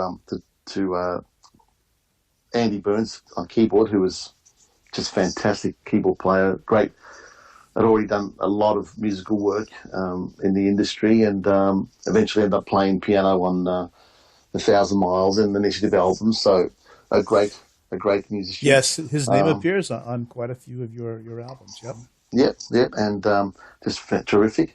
And Roy Zedras, who was the bass player in Presley Beatles, and he was a real Paul McCartney, you know, stylist, and well, he could play anything pretty much, but he knew how to do all those riffs, and he could harmonise. So, and then the singer was a fella that I again was a student of Peter Rector's at Essendon High School, a few years junior than me, so I knew him at school, but I didn't know him that well. But I used to see him on the bus when we would catch the bus to go to work and etc. And he was the lead vocalist. Angelo Siciliano was his name. Gee, And you he know, had that sounds amazingly like the Paul McCartney-George Harrison friendship. They used to Yes. see each other on the bus, right? I think that's one of the ways they got to yeah. know they each like Yeah. guitar. Yeah. Oh, yeah, I can really connect. That does happen. We'll be talking. We'd be on the bus or the train for so long, and we'd be chatting about music and things, you know. And I said to him, "Would you be interested?" And he said, "You know, let's give it a go." And so he did the Elvis voice, and we rehearsed for nearly 18 months. And in that time, it went from, as I say, just let's do a Elvis sings a song, Beatles sing a song, and there's your show. We went from, you know, putting songs together, and I started to arrange. That's why I'm mentioning this. Is I actually started to come up. I had the job of putting these things together, and I realised that I had an ability, a little bit learning through the secrets, and eventually that helped me immensely when I did my solo album and initiative albums and all the work with the artists. I was able to arrange songs and hear where the instruments should go and who should play what. So there I was in Presley's Beatles, but the advantage was that the Beatles and Elvis had already performed the song, so I was getting the best bits of the song. So we have a song, for example, we have Jailhouse Rock with Birthday, and it was a mad idea. I thought, well, let's have the music from Birthday and Elvis singing Jailhouse Rock on the top. And I said, they were looking at me like, you know, how and where do we start? Look, like this, you know, just 1, 2, 3, 4, and you'll hear the results. You're going to play some soon. Oh my gosh, it works so perfectly, like you said, and we're going to hear it in a few minutes. Yeah. So anyway, the history of F. Presley's Beatles was that, it was a period of our life. Again, it was there for a purpose. It helped me meet a lot of people that were to contribute greatly down the track on the other solo work. But basically, Presley's Beatles, I think, was a little bit premature for the world. Most people at the time when we put it out in the 90s were either Elvis fans or Beatles fans. Mm-hmm. And there was a real division. It doesn't make sense these days where everyone just likes, oh, that's all good. It's all just good pop music. It's all great. It was very divided. So we had Beatles fans come to the shows and thinking, you know, no, you can't do that to that You're song. desecrating Elvis's music. Yeah. And Elvis fans were the worst because they, I mean, there's still a thing, I talked to some of the Elvis fans that still think that the Beatles, you know, destroyed rock and roll, you know, if you can believe that. But I just said, no, they saved it. Yeah.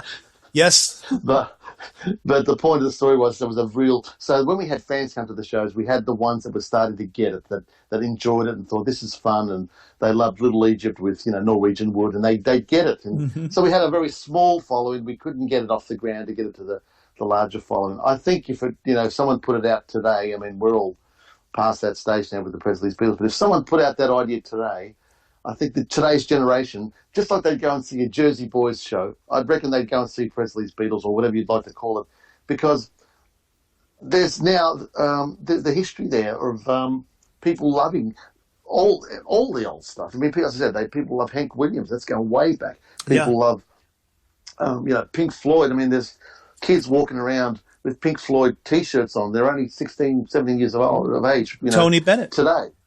Yeah, Tony Bennett. Right. Exactly. They're all cool. These people are all considered to be cool now. I think that's a good sign, too. Yeah, it is great. It's a great sign.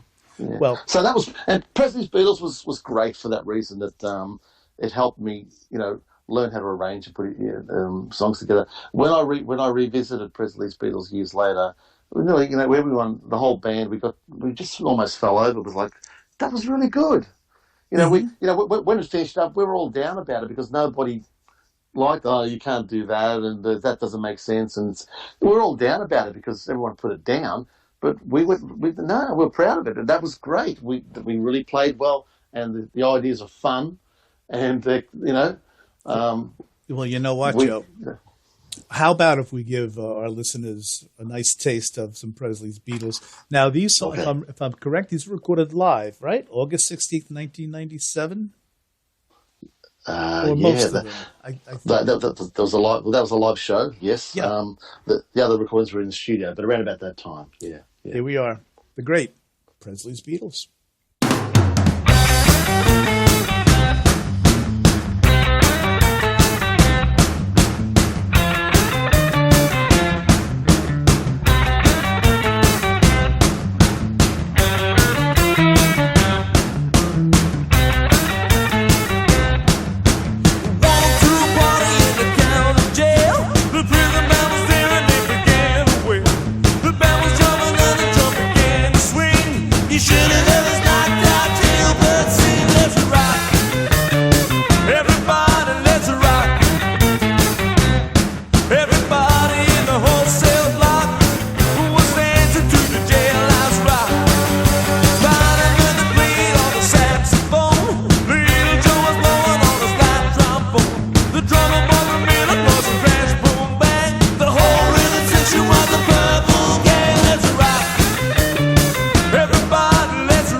It's been a hard day's night, and I've been working like a dog. A hard day's night, I should be sleeping like a dog. But when I get home to you, I find the things that you do will make me feel okay. You know I work all day to get your money to buy your things, and if I just to hear you say you're gonna give me everything, so why not should I home? 'Cause I won't let you alone. You know I mean.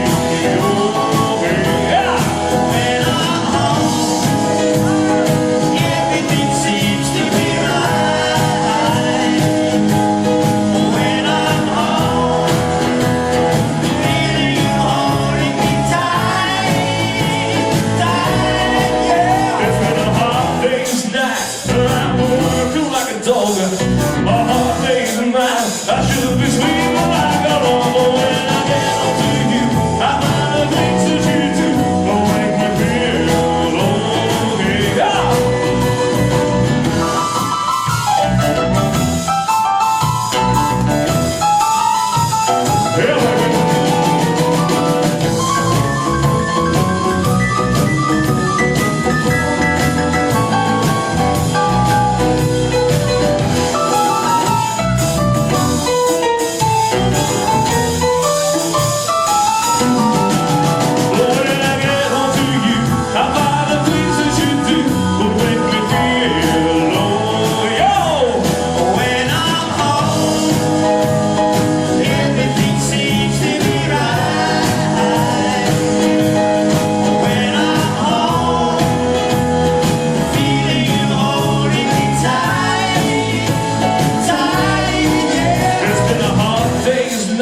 And I'm working like a dog. A hard day's night, I should be sleeping like a dog, but when I get home to you, I find the things that you do will make me feel okay. You know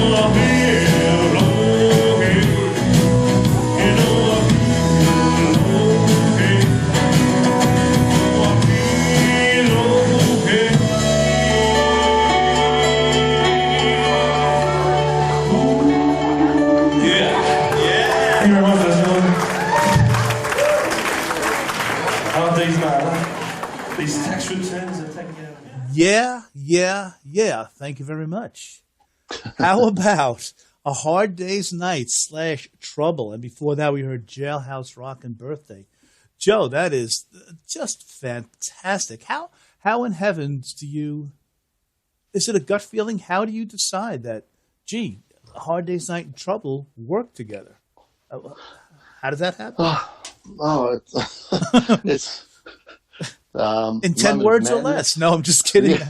I'm saying, No, how do you even answer a question like that, right? Look, it was just a matter of musically. There were two different decades or two different eras in music. Actually, not my.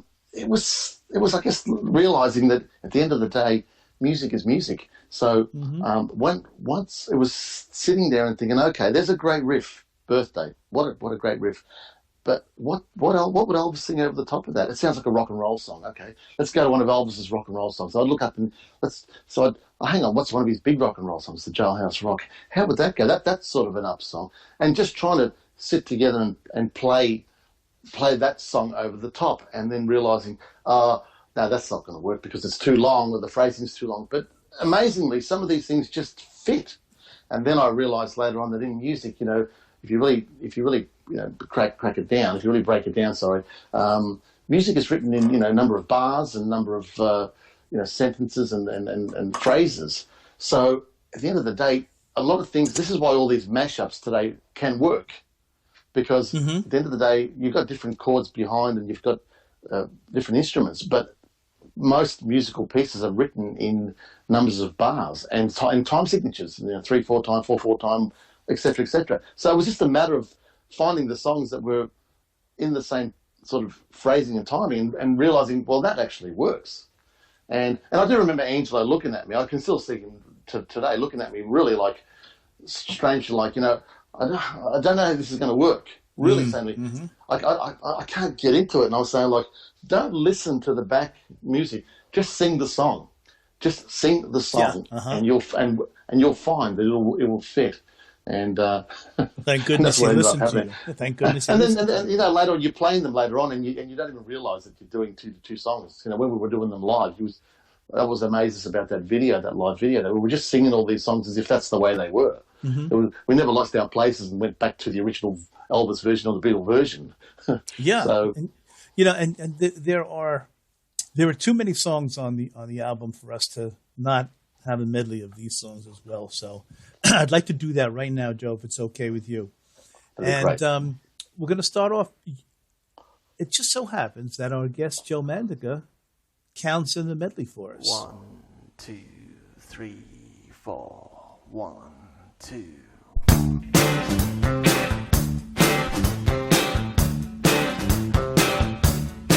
I got stung by a sweet honey bee.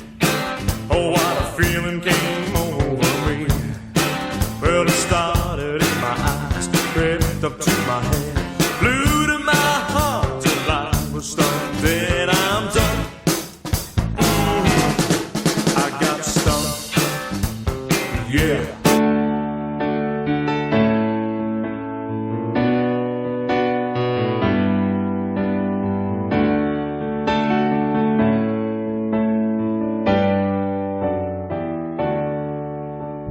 Wise men say only fools rush in. For I can't help falling in love with you.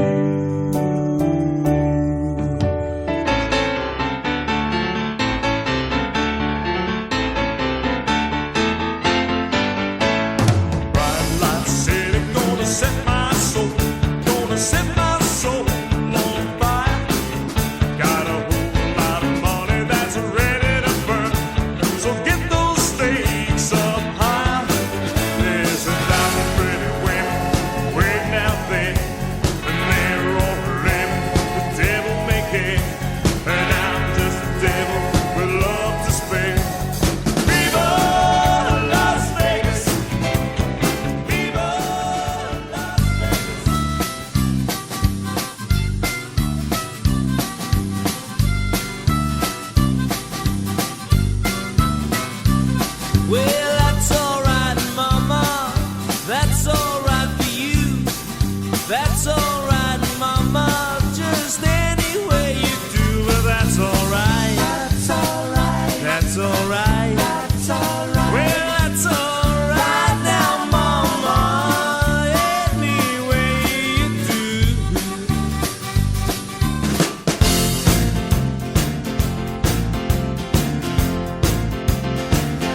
alone. I took a ride, I didn't know what I would find there. Another road where maybe I could see another kind of mind there. Then I suddenly see you. Did I tell you I need you every single day of my life?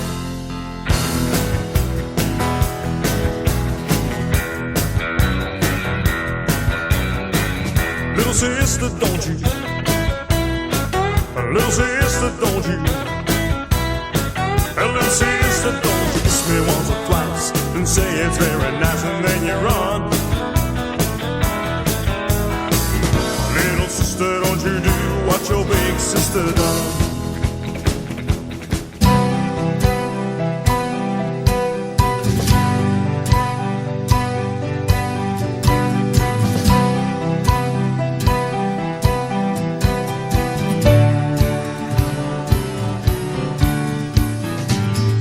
Nothing you can do that can't be done.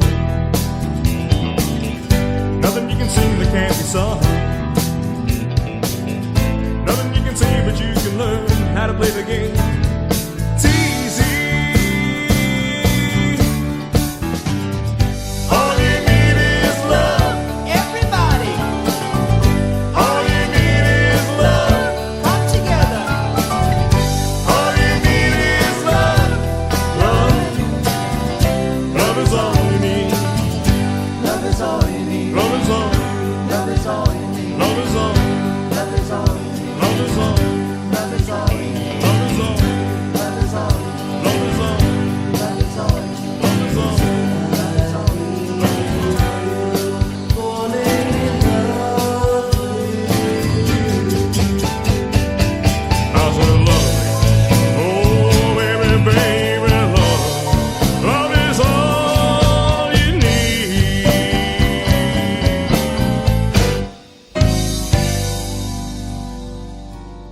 All You Need Is Love, Kentucky Rain. Joe, I have to tell you, we're scoring a lot of points with my wife Sue. Kentucky Rain is her favorite Elvis song. Oh, too. really? So how about that? Yeah. So we heard I Got Stung, Taxman, Can't Help Falling in Love, / Let It Be. Can't Help Falling in Love. This is the host's. I can say this because I'm the host. It is my favorite Elvis song, by the way. Oh, okay, great. Viva Las Vegas. So you're okay with that version? We haven't messed it up for you. No, I think it's, Okay. and I love Let It Be, so it's perfect. Yeah. It's Okay. it's musical heaven. Viva Las Vegas and Lady Madonna, and then we had That's All Right, Mama, Love Me Do, very cool. Got to Get You Into My Life with Stuck on You. Little Sister, Get Back. Boy, does that one cook, and it works. And like we said, All You Need Is Love, Kentucky Rain. Now, as if we needed any more proof, listeners, that Joe Mandica is a fellow Beatlemaniac. You were at one time in your life, the president of the Australian chapter of the Beatles fan club, weren't you, Joe? Yes, in my teenage years, I did that for 3 or 4 years. Yes, That may have been the pre-string cut days or the post-string cut days. We don't know yet. But anyway, it's in that time period. Part of that period, yeah. And beyond. Yes. What was that like? What made you? Well, I know you love the Beatles, but how was that? What kind of an undertaking was that?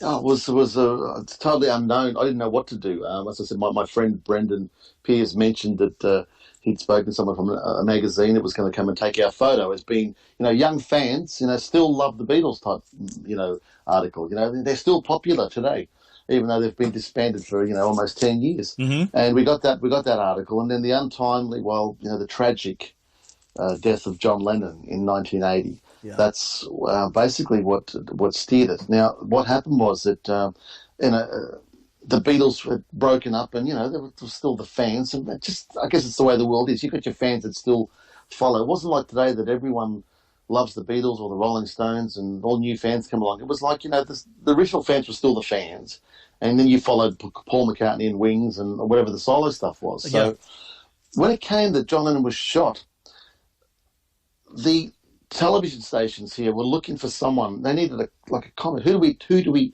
ask here in Australia, you know, how do you feel and etc. So my name was with EMI Records Australia in their archives as a, so whenever someone wanted to ask about the Beatles, they would give out my address. Okay, and we got up to 400 or 500 fans that joined up, and each year That's a nice club member. This is pre John Lennon's murder. You'd pay $10 a year, and you'd get a Beatle T-shirt and a Beatle badge, and a poster or an 8x10 photo. And a little bit later, we got a little bit more fancy. We were putting out, you know, cassettes of unreleased things. I mean, today you've got YouTube. You don't need anything. It's all on YouTube. But in those days, it was pretty exciting, and we'd find, you know, little rare gems, and all the members got that. And we had little get-togethers. We'd have, you know, a film night, the Beatles, because we didn't have home video so much. You couldn't watch it at home. So we'd hire the theatre out, and we'd show A Hard Day's Night and so forth, you know. So that was basically what we did. And actually, I did that with a fellow named Don Hudson. We did all these Beatle film nights. He used to buy all these 16 millimeter versions of the Beatles films, but that's another thing. So we'd have these get-togethers, have a cup of tea, sometimes with cake. Sometimes my family, my sisters would bake cakes, and the members would have that, and a few stalls would be set up, and you'd buy some Beatle product, and that's what we did. All of a sudden, I get these phone calls, you know, from Channel 9 here in Melbourne and Channel 7 saying, you know, we need to talk to you. You know, John Lennon's been shot. You know, what's your opinion, and etc. And can we come out? Can we come out to see you? And they came to the house. I mean, I was still living at home, and basically still a young teenager type, you know, 17, 16. And Brendan came over. We put our memorabilia out, and they came in and started asking us questions. How do you feel? We were on the news. We made it onto the news. Wow. And of course, once that was on the news, then we got all these people contacting us, wanting to join the club, or what are you doing? And because there was nobody else doing it. I mean, you know, and after that, then this resurgence came. It was like everybody was interested again, and the media, you know, took over and started promoting and then playing and publicising. But that's why I was involved. So all of a sudden, I had an obligation, Steve. It wasn't just the little cup of tea in the fan club meeting. You were looked to. Yeah, so we started to put on some bigger film nights and with more stalls, and we had the big, I think, with the Silver K Art Gallery in Melbourne here, had an exhibition of photos by Disa Hoffman, who was the Beatles photographer in the early days. Yes, sure. And it was contact, would you like to have a night especially for your fan club members? And we did that, and at the time Disa was alive, so every print you bought was signed by him and numbered. So I remember that night clearly that we had. And so we kept that going. But as time went on, Steve, and more, and you know, can you imagine after John Lennon was shot, the number of books that came out, the number of there was all of a sudden there was memorabilia everywhere. Oh yeah. Whereas I remember getting onto a train with Brendan and us going all over Melbourne and stopping off and trying to find Beatle products to sell at our club meetings. You know, an odd poster of Paul McCartney or you know, we couldn't find anything. There was nothing because they were just part of, like, you know, there might be one book. I think it was the Beatles Illustrated Record was the only book that was around at the time. That album-sized cover book. So all of a sudden there was stuff everywhere, and we became, I suppose, not irrelevant, but it wasn't as important. And I started to feel as if, you know, Beatle fans are terrific people, but they're fans. They're fan. The word fan. They are fanatics. Yes. Yeah. So next thing you know, there was people ringing my doorbell at 6 a.m. They'd travelled from, you know, 3 hours away, and they wanted to pop in, and all these things were happening. So it became very intrusional, I guess, is the word. Sure. And I'm not criticising. I appreciate everybody that was involved in it. And I sort of thought to myself, and Brendan had basically totally, you know, left the project, and I was running it on my own. My mum was helping me wrap up the T-shirts and post them out at the post office, and I was also doing school, and I went to uni for a year, and then I was getting into the secrets and bands, and it all became very, well, you know, I don't have a lot of time to do this now. So after the Silver K Gallery Disa Hoffman exhibition, I thought it was a great way to say thank you very much, everybody. Had this fantastic night. It was a great night. We had many people turn out. Most people purchased the Disa Hoffman prints, and that was terrific as well. And I sort of said, thank you very much. And I basically said, I'm done, and went on to pursue my musical dreams, I guess, So the Beatles have never left me. They're still my favourite band, and but it was a great experience. And Yeah, it sounds nice part of my fantastic. life. Yeah. I think another nice part of your life, Beatles related, you met Ringo Starr. Ringo, hey Ringo. Hey, Ringo, tell us Ringo. about that. Yeah, and I just mentioned the Silver K Gallery where we did the Lisa Hoffman. That's where I met Ringo. Believe it, all these years later. The Silver K had an exhibition of Ringo's art. The art of, I think it's the art of Ringo. I think he called it. Where he Yes. does all these paintings and obscure things. They're pretty out there anyway. And my friend Paul Kritikos, who played bass on the initiative albums, a Beatle fan, called me and said, Joe, Ringo's coming out. We got tickets for the concert. He's played at the Festival Hall. Beatles played at Festival Hall. Ringo's going to be back at Festival Hall. So we're very excited. We got our tickets. And Paul rings me and says, Joe, there's a meet and greet at the Silver K Gallery. You purchase one of his paintings and you get to meet Ringo and you get a photo with him. We have to do it. Yeah. Talk about a no-brainer. Yeah, it wasn't an option. It's like, we have to do this, And I'm saying, how much does it cost to buy a painting? And, what's involved? And will we really get to meet him, or is it just one of those PR things, And so we looked into it. Yeah. And so I purchased, and what we got was one of his artworks signed by Ringo. And I chose a drum skin. You could get it onto a drum skin, and it's signed by Ringo. And we turned up at the Silvergate Gallery, and he was touring with his all-star band. Mm-hmm. And we were waiting at the front. Somewhere on YouTube, we got a little bit of footage of all us people waiting out there for Ringo to arrive at the Silvergate. And he finally arrived, and this van opened up, and he ran out, and we're all, yeah, it's Ringo! like typical Beatle fans. Like in A Hard Day's Night. Yeah, there he is. I mean, no one mobbed him, but I mean, we're all, he goes, hello. He ran inside to the store, and we made our way into the gallery, and it was just a matter of there were so many people there. I think there was, I would guess there was over 150 people that were waiting to meet him, and that's quite taxing. It was a very hot night. The air conditioning in the building was not working well, so there was just one of those fans going, and Ringo was, people would be lined up, and hi, hello, how are you? Photo next. Hello, how are you? Yeah, photo. Yeah. Mm-hmm. So imagine, I felt for him. Imagine doing that over and over, and everybody wanting. So we got told, look, keep it brief. Just you'll get your photo with him. He doesn't shake hands with anyone. He's got this thing where he won't. So don't try and shake his hand. He doesn't. So we're like, we don't want to upset. We're not going to do anything to mess this up. We'll just stand next to him and just take the photo. It's fine, of course. So we got in the queue, and the way that we got to meet him was on a number system, and somehow we were like, if there was 150, we were like, 138 or 140. We were like right towards the end, and we were getting closer and closer and watching people going in and out. And his manager came out and said, Ringo's really tired.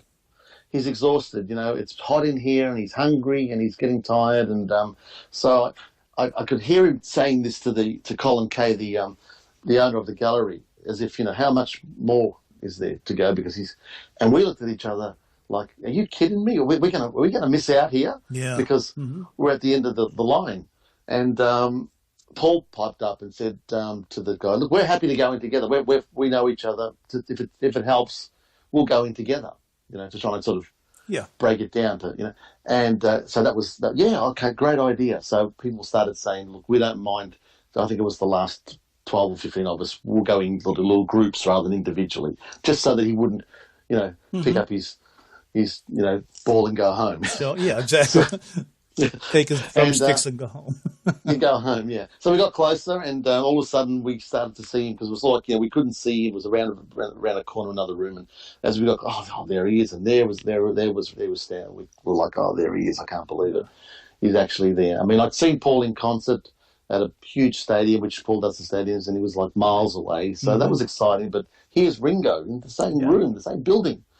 So we got to our turn, and Morella came with me. My partner was with me, and Paul and his brother, and it was our turn. And we ran down there and hello. We didn't know what to say. Yeah, really. What do you say? We didn't want to be like idiots. And now, Steve, I know you've met many celebrities, and you would know, that you want to get there, and the first thing you don't want to do is do the typical fan thing and Don't then want look to be at a you like, fanboy. Yeah. So I purposely that afternoon, what was I going to wear? I wore an Elvis Presley T-shirt. I wore a T-shirt, Elvis the Sun Sessions. Now, I know the Beatles loved Elvis, and they especially loved John Lennon. John Lennon said when Elvis went into the army, that's when for him, that was it. That was the end of Elvis. But so they loved that rock and roll period. So I wore a Sun Sessions Elvis T-shirt, and I thought, because everyone else in there was wearing Beatles T-shirts. In fact, one guy I've got to mention actually took his T-shirt off, and he had all his body tattooed with the Beatles album covers. Every album cover. Holy smokes! Wow. Yes, and he showed Ringo, and Ringo just looked at him like, "Well, let's get a photo." He's like, "What do I say?" Yeah. Let's get a photo and move this gentleman along. Yeah. Well, exactly. So we went there. He looked over at Morella, and he said, "Hello," just like in those. In Help or something, that little nod of the head he does. Hello, Yeah. I can't imitate him, but you can imagine if you're a Beatle fan, Absolutely. Ringo doing that, Yep. And because obviously we're all dressed quite smartly, we weren't just in there with our Beatle T-shirts or our tattoos. We all went smartly dressed, and he just and Morella being female as well, rather than all these Beatle guys, wanting to meet him. Mm-hmm. He was pleased. He said hello. He was very polite. Hello, and she just nodded hello. And then he looked at me, and he saw the T-shirt, and he leaned over and he poked me on the T-shirt where Elvis was in the T-shirt. He said, the King. Wow. In that Ringo accent. So he touched me. I was just going to say, he touched you. A Beatle touched you, Joe. Remember that we're not allowed to shake hands with him. He's got some kind of thing where he doesn't want. And I saw people trying to shake his hand, and he would back off. He wouldn't do it. Because we were instructed he was not going to shake hands with people. So he leaned over and he poked me and said, "The King," in that Ringo voice. And then there was like another little moment of chatting to the other Paul, and I can't remember exactly what else was happening there. But what was amazing, then it was time for the photo because we only had a few minutes with him, and he put his arms out and pulled us in for the photo. Come on, let's gather in for the photo. Wow, man. So we thought to ourselves later in hindsight, we must have been okay. He must have looked at us and thought, yeah, they're okay. You passed the audition, Joe. We passed the audition. So that's why we've got a night. The photo is nice and cozy with him. We're very close, and the photo is terrific because we don't stand like we're just like standing like a wax dummy or a cardboard cutout. We look like we're actually together, and that was it. And I was thinking, in my mind, I was thinking, we're going to leave now because we're only going to get a few minutes, and it's going to be over. And we just was like, "Thank you, guys, thank you very much." And I said, "We'll see you at the concert tomorrow night." He goes, "Yeah, you coming to the concert? Yeah, we'll see." And that was basically as we were leaving and walking backwards because you want to walk backwards because you want to get your last glimpse of it. Yeah, you don't want to turn your head away from Ringo. And that's what we were saying. See you at the concert. See you at the concert. I'll see you tomorrow at the concert. It was like that's what was happening as we were walking out, and we went outside, and then we just looked at each other like we just met Ringo. Yeah, oh. we met Ringo Starr. Yeah, and he touched me. Yeah, and at that point in time, it was like don't forget it. Trying to memorize it. Don't forget. Trying to remember it because as time goes on, you seem to sort of, you remember things differently and just trying to memorize that few moments. And I think when we got the photos, I think 2 weeks later, they were allowed to go and pick up the photos. That's when I I went through it and thought, yep, I remember what happened now. Mm-hmm. And I guess, and then we went to the concert and the concert was great. We were in 7th row, so we're quite close and it was great. Wow. The band was fantastic. Mm-hmm. Yeah, the band was unbelievable. They were great. Yeah. There's a DVD called Ringo at the Ryman. That's the lineup. Yeah, if you want to check it out. It's a great concert. Todd Rundgren was there. Look, it was a great show. Fun and Ringo's, just being Ringo, I guess. I don't know, Joe. I think there is a song somewhere in your future about meeting Ringo. That's just something I have in the back of my mind. I don't know. You might want to toss that around, but anyway. Well, no, thank you for planting the seed. I don't decide to do things, but when there was ideas around, I'm like, yeah, all right, yeah, thank you, If you Steve. ever do, will you premiere it on my show? Absolutely. I'm going to give you the full credit, of course. No. Well, listen, In- I was going to say, why don't we listen to you singing a version of one of my all-time favorite Beatles songs? I won't even have to tell people what it is, but Joe Mandica, fellow Beatlemaniac, Beatles song just for you guys.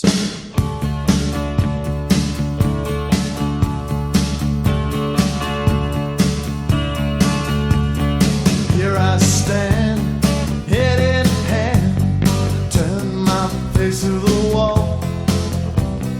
If she's gone, I can't go on, feeling 2 foot small. Everywhere people stare, each and every day. I can see them laugh at me, and I hear them say,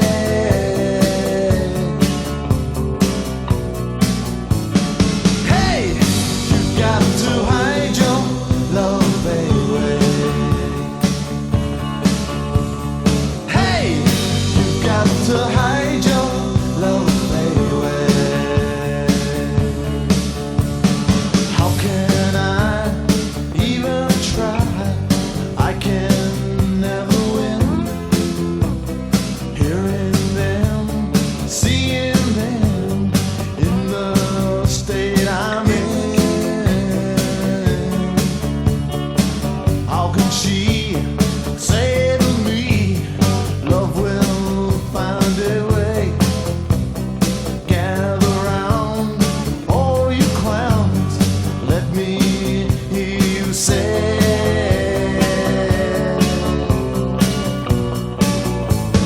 hey, you got to hide your love, baby. Hey, you got to hide your love, baby.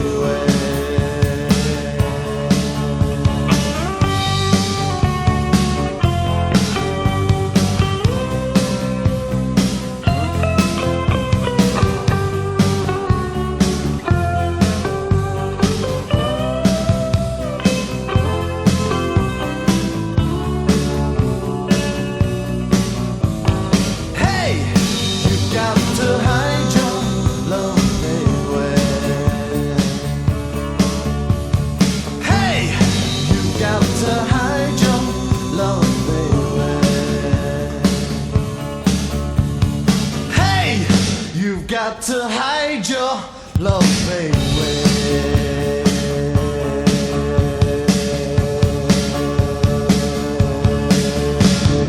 Hey, you got to hide your love, baby. Hey, you got to hide your love, baby. You got to hide your love away. You got to hide your love, hey.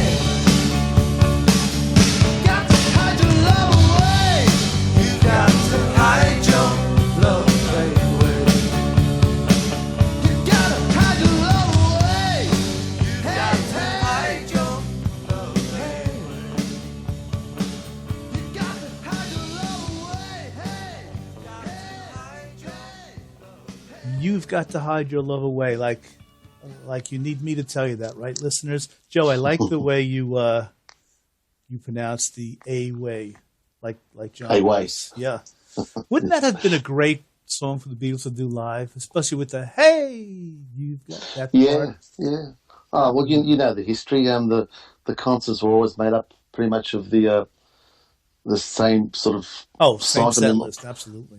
First tour was tremendous, and then it became they couldn't hear themselves, so they just stuck to the stuff that they could play live. But that would have been fantastic. Can you imagine in concert all of a sudden? Imagine today the lights would go down and John would be with acoustic guitar doing "You've Got to Hide Your Love Away." Imagine opening it up with that. Wow. Yeah. Yeah. So tell us, moving on with your career now, Joe. And listeners, I'm sure you feel the same way I do. This is just an incredible career. And Joe is still so young in his musical career that I can't wait to hear what's in the future. But tell us about the Legends. Oh, Legends, the band. okay. I'm sorry. Legends, the band. Yep. Okay, so we'd done The Secrets, and I got married, and rather than be playing in pubs and all, trying to be the rock star, and I actually became, I guess, more of a. I guess I went to work. I played music for work, so we played at people's birthday parties and engagements and weddings, and yeah, before that movie came out, I was dubbed the wedding singer. I had a big mop of hair like Adam Sandler. So I was before, again, like the mashups. I was before him. But right, yep. If you find the old photos, you see I had the big mop of hair like Adam Sandler. He probably owes you some royalties that he's holding back catch up on, with him. Joe. But I was a wedding singer, so I did many years of weddings, and it was great. It still gave me an opportunity to play music and be out there singing, and it helped pay the bills, I guess. So it was, and in the meantime, I was still dabbling in writing and doing music. But the band basically started to play was with Vince, the drummer, and my other nephew Joe Monteleone, and he was the bass player, and eventually my other nephew Jason Sofra. It was a family thing. We were all playing at these functions, and I remember trying to find a name for the band, and I liked that Buddy Holly song called Heartbeat. And absolutely. Also, the Knack, one of my favourite bands, did a version of Heartbeat, and also on their first album, I believe. Yeah, on the first album, and with the Beatles with the word beat in it, and it also means an insect. And I was like, Heartbeat, and the word beats in it sounds like a cool sort of name for a band. So I said, we're going to call ourselves Heartbeat. So we went out and did a couple of shows only, and we were playing, and this guy comes up to me. He'd had a few drinks, And he said, "Oh, you guys are terrific, What's the name of your band?" And I said, "Oh, we're called Heartbeat." "Oh, that's I don't like that." He said, I've got a great name for your band." I said, "Yeah, what's that?" He goes, "The Legends." And I just looked at him like, "Are you serious? I'm not going to call myself the Legend. I mean, can you imagine, the flack we're going to cop from people, like calling yourself Legends, I thought that was quite a name to live up to. Yeah, I thought, what a really stupid idea. What a dumb idea. I thought that was just, he'd had too many drinks. Anyway, this guy, we see him somewhere else. He persisted in Legends. And anyway, so I thought, we do play all the classic hits. And, I suppose we play all the music of the Legends. And all right, okay, let's. Heartbeat was doing nothing. No one seemed to even get excited about that. But when we said Legends, people were like, "Oh, have we heard of you?" I mean, subconsciously, it's the word that generates. Like, do I know you? So my drummer went and got the Legends logo done, and we put it on the bass drum, and we were called the Legends. And basically, it was one of those things where, okay, two things were going to happen. People were going to come up to you and go, "Right, yeah, Legends, yeah, sure," or "You guys are legends." Right. The latter one out. We were a good band, and we entertained everyone. And of course, by the end of the night, we were always legends. You guys are legends. So I no longer had that fear of being made fun of, as if people say, "Oh, you must be joking. You think you've got the right to call yourself a legend." So we just became the Legends, and it didn't matter anymore. And the Legends evolved, and there was a Legends trio, and there's a Legends duo, and to me, it's just like the name of the act now. So the Legends was a great time for me. With Darryl Roberts joined up. He was the keyboard player. He introduced me to a lot of music that I wasn't into. Wilson Pickett and Otis Redding. He was from that genre, and so he opened up another musical chapter for me. And we played hundreds of shows together. And really, and that's and that's during that time that we made this CD to sell at the gigs. So I mentioned earlier, the Legends, the band CD, and to fill it up, we put that song on, that version of "You Got to Hide Your Love Away," which was something that we did at the time that the Wilburys came out. We wanted to get that Wilburys feel, that acoustic thing happening. And at the time, my brother-in-law plays guitar, Tony, and Marciano, and my sister-in-law, Josie, and his cousin Greg. We all were sitting around, let's go and find a studio somewhere. We just found a little 8-track studio, and we went and recorded that song, and we thought we were going to be famous. Honestly, when we came home and heard that version of the song, because it was so different to the Beatles version, and everyone we played it to, that's great. Yeah. We really thought we were onto something, but anyway, that's the only time we ever recorded together. Well, listen to this. Go ahead. I'm sorry, Joe. Yeah. So how about? Yep. That's twice I did that to you. Go ahead, sorry, Joe. guys. I am going to shut up. Joe Mandica, take it away. What were you going to say? No. So the Legends band was the covers band that eventually some of those people ended up playing on the original albums. Yeah. So. Well, what's nice about the Legends, the album, the CD, we're going to listen to two songs right now. The second one is a great Bob Dylan cover that you do lead on, and also we're going to start off. The first song we're going to play is "It's True," which is a Mandica Rector composition, an original.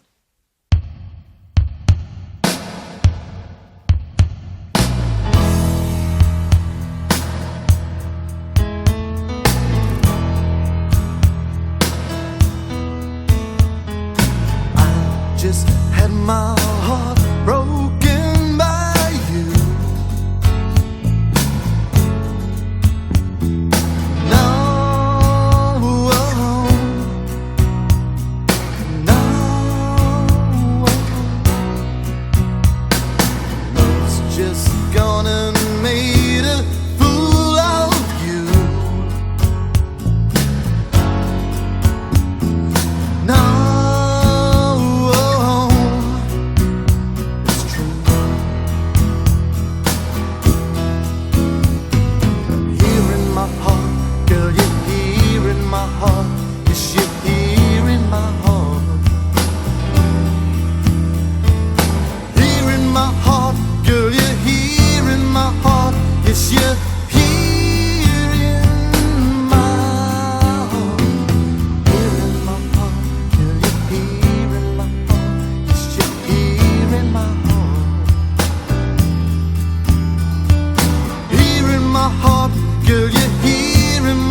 gonna forget it. The big fat moon's gonna shine like a spoon. We're gonna let it. You won't regret it. Keep your shoes off. Do not fear. Bring that bottle over here. I'll be your baby tonight.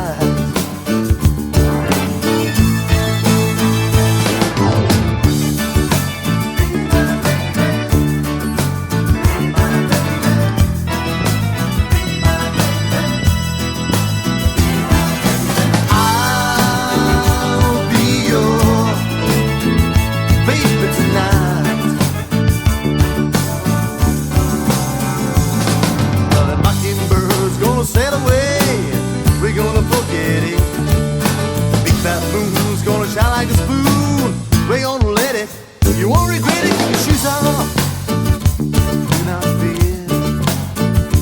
Bring that bottle over here.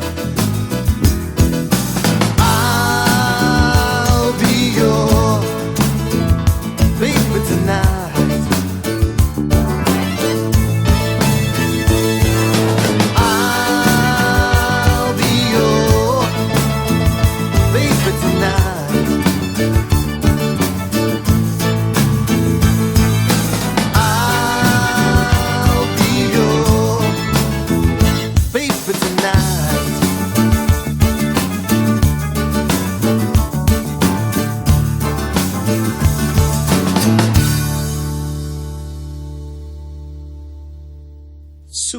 Super version of I'll Be Your Baby Tonight.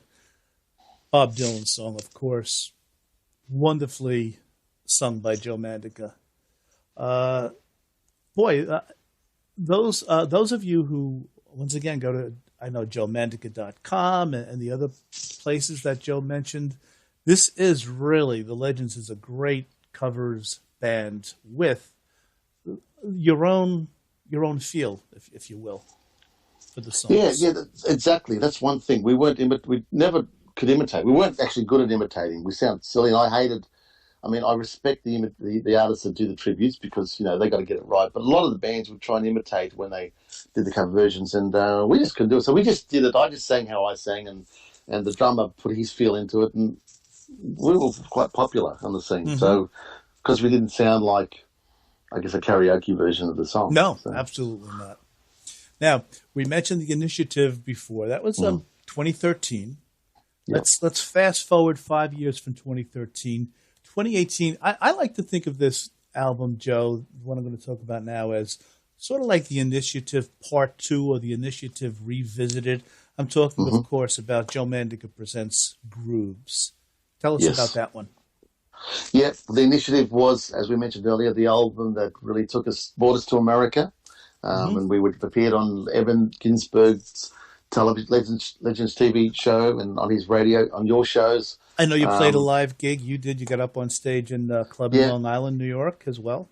Yes, we did at Amityville, at the Mousetrap, I think it was. Yeah. Yes. So, look, the Initiative did lots of things. The Initiative was it was taking us on a journey. So that was very exciting. But by the time we got to the Grooves album, and also why I mentioned that is that there was people like, well, there's going to be a follow-up to the Initiative. There's got to be a follow-up because Initiative, Beverly Patterson, who did the review, she gave it such praise, and so. But life, I don't know, just things happen in between. People in the Initiative were all members of this thing called the Initiative, but they were all individuals as well. So they didn't all get back into the room and say, well, what are we going to do? I was driving the thing and I put it all together. So it would have been up to me to get everybody back on board and do it all again. But time passed and different things happened. And one of the things that happened was, which we'll talk about not too far away, was that from New York, we ended up in Los Angeles. And the reason we went to Los Angeles because that was going to start another project, which we'll talk about later. So Initiative 2 really went on hold for quite a while.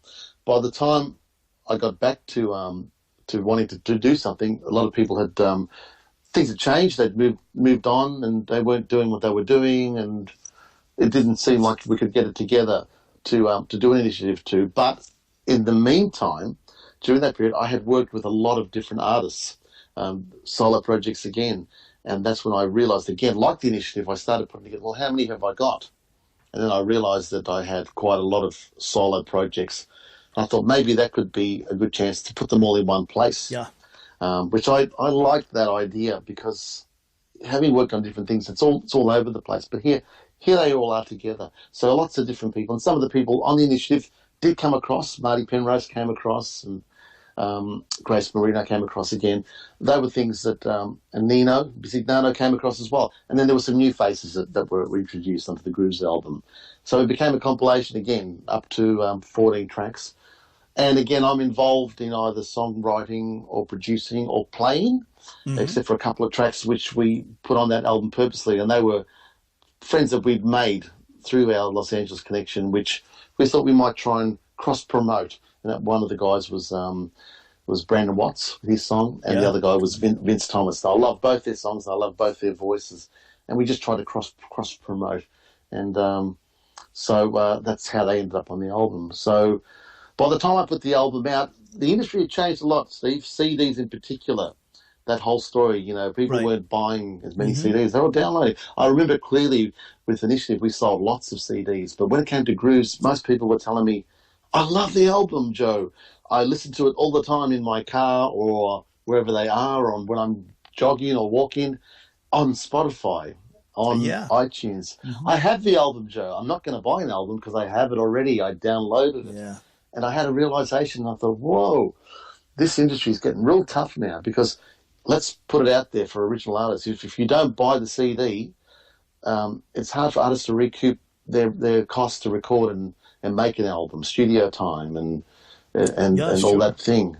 And it makes it very hard. And so you need to buy, I put this out there, you need to buy original art. Evan Ginsberg is always saying this over and over, support independent artists so they can become creative and do their craft. And he's totally 100%.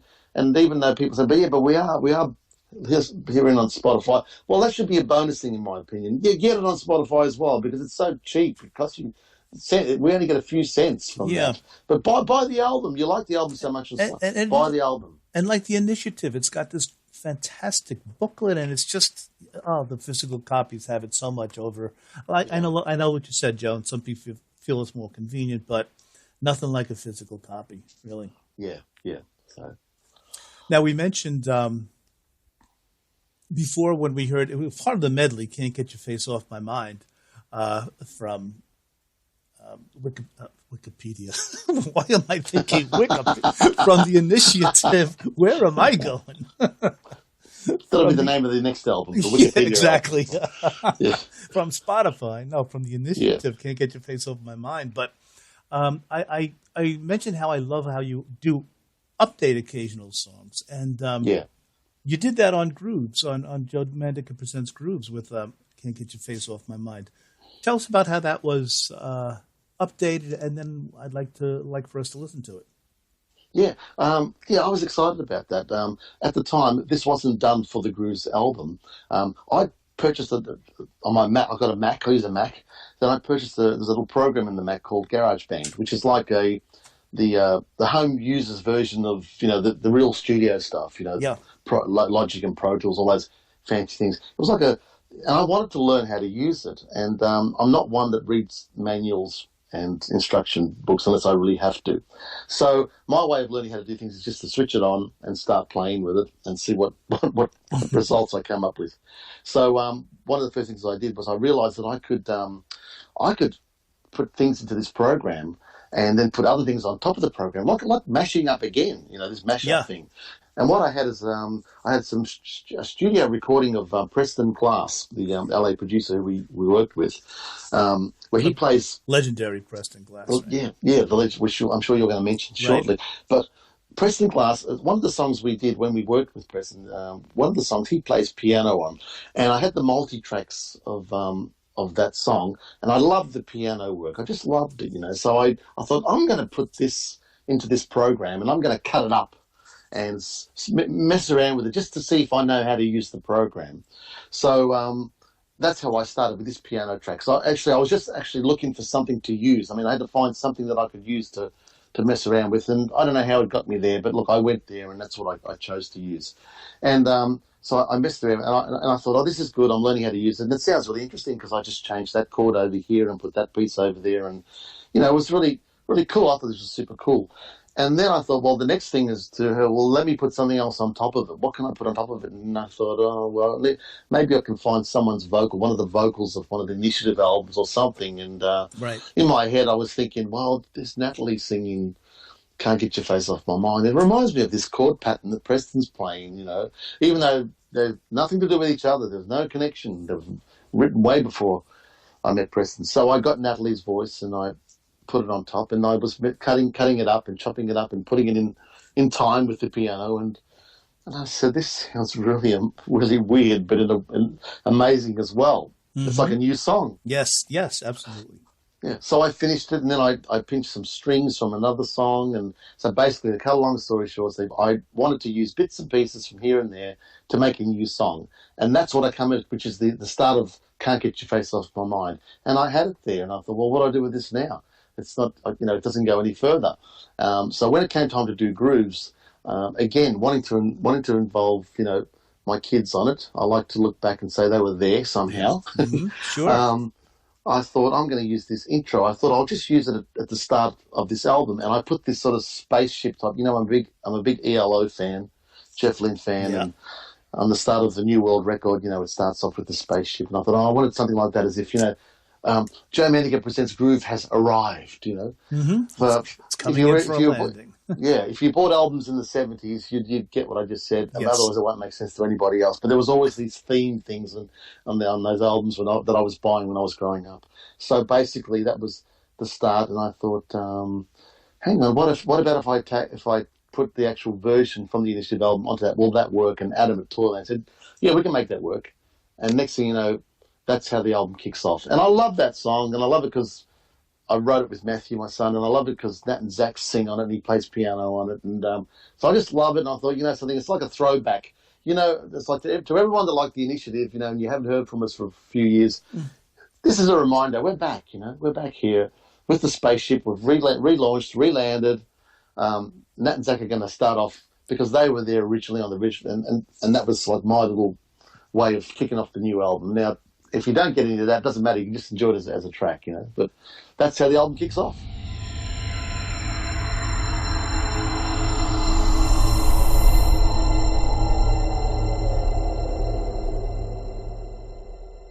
No, I can't get your face off my mind. Looked at me, took my life by surprise. Hit my heart, changed my pace, left me dreaming in a daze. 'Cause I can't get your face off my mind.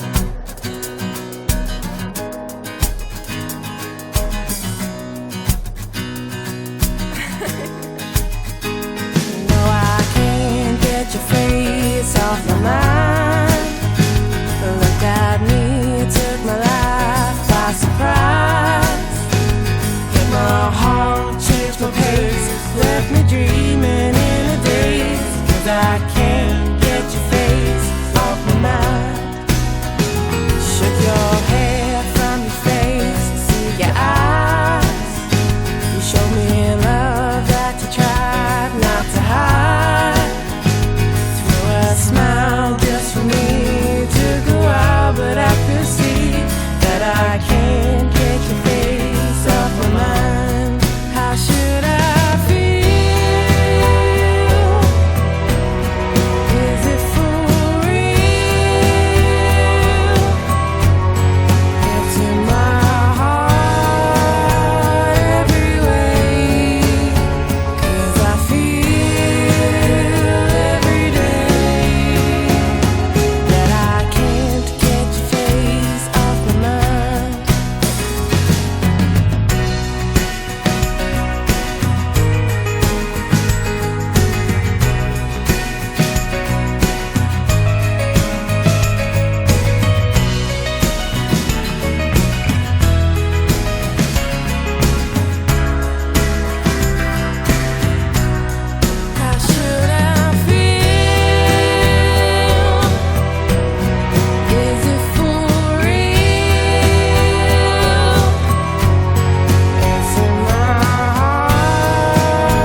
face left me dreaming in a daze, 'cause I can't get your face off my mind. No, I can't get your face off my mind, 'cause I can't get your face off my mind.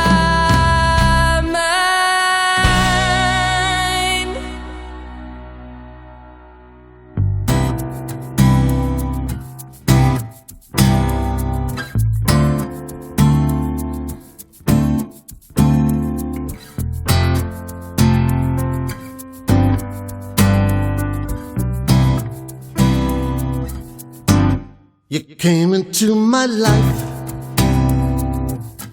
I knew my world had changed forever, like an angel from above. Radiant light rid my darkness. You came to me with just a smile, hidden fears and your past hurtings. I made a vow to myself to save you from this broken world. Looked at you, oh so many ways, and I fell at every stage. Take my hand, I will lead you. Follow dreams, we write the page. Knowing you, I've been reborn. I have found the real me. Worship the ground that you walk on. God creates our perfect dreams.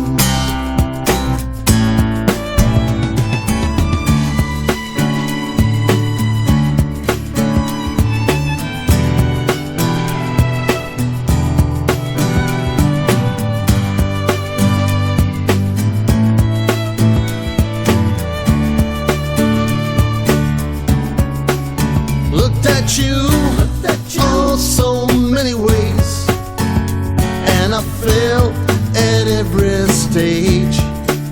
Take my hand, I will lead you. Follow dreams, we write the page.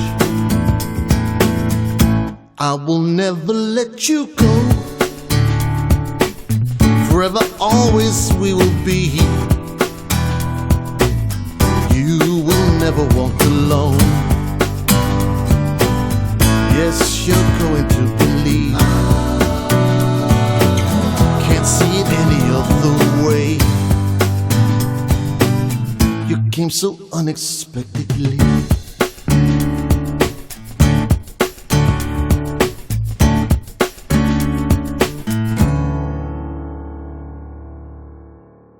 Unexpectedly, that was our super guest Joe Mandica on lead vocals on a song that he co-wrote with John Dim.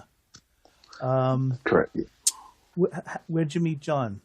How do you know John, Joe? Yeah, I'd love to talk about that. You mentioned about co-writing. This is a different situation altogether. John was a friend that I knew, who I didn't even know was that wrote poems or lyrics. I guess I had no idea that he was able to do that. But he approached me and said, "Joe, I've written some poetry or some lyrics, some words that I thought maybe you could put to music." And that was a challenge because I'd never done it like that. Someone giving me lyrics and saying, make music to it. And I said, well, I can try and see how it turns out. And basically he gave me, 8 or 9 different little poems that he'd written, all these words that you hear in the song. And I thought, this is different. These are words this is different sort of wording, words that I don't usually write, So I thought, this is good, because it's rather than me doing the same thing. So went through and again just made a few changes to make them all fit and work out. And basically there was a bit of a story in there that it was unexpectedly what happened. All these things were unexpectedly. So when I finished and I sent it to him a little demo, and I said, I hope you like this. I hope that's, and he was like, oh, this is great. It's exactly what I was thinking, you know. How fantastic. I said, well, what do you want to do? I said, well, he says, well, what do we do now? I said, well, do you want to record it? I said, how about we record it? I said, what, even more, let's have a bit of fun. I'll record it and we'll put it out on iTunes. I said, let's just, for a bit of fun. And he was like, really? I said, yeah, you'll be the co-writer of the song. And he's like, really? I said, yeah. I said, you'll be the co-writer and the song will be on iTunes. Anyway, we made a little video clip for it. And he was like, well, this is great fun because I was just doing this, you know, because I thought I wanted to express myself. And now next thing you know, there's going to be a song released. And so I went into the studio and I think I played everything on the track, I think, except for the drums, which Adam organised for me in Toyland. So I had a great time doing it. He loved the song. And I think at the time I said, well, all I asked him was, what kind of song do you want this to sort of be or sound like, you know?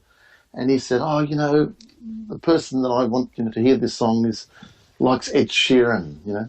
And I said, oh, Ed Sheeran. I said, okay, well, he's a little bit melodic, I thought, you know, he sort of writes that sort of, but he writes that sort of acoustic-y type chunky things and, you know, they're a little bit sparse in a lot of ways. So I thought I went with that in mind, you know, probably doesn't end up sending anything like Ed Sheeran, but to me that was a way of doing something a little bit differently, and that's how the song turned out. And look, I must say, it became a good solo thing for me. I hadn't done really anything.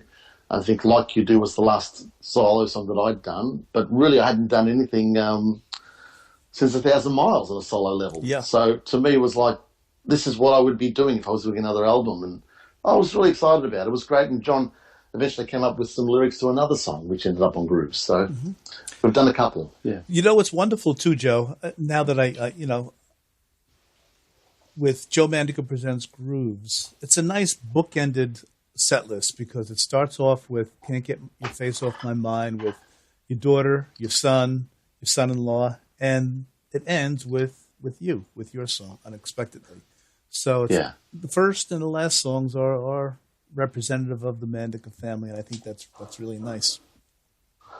Well, it is quite nice, yeah. Yeah. Before we're going to listen to a medley of this fantastic album, but a couple of things. I want to let our listeners know about your really super YouTube page as well. Of course, you can just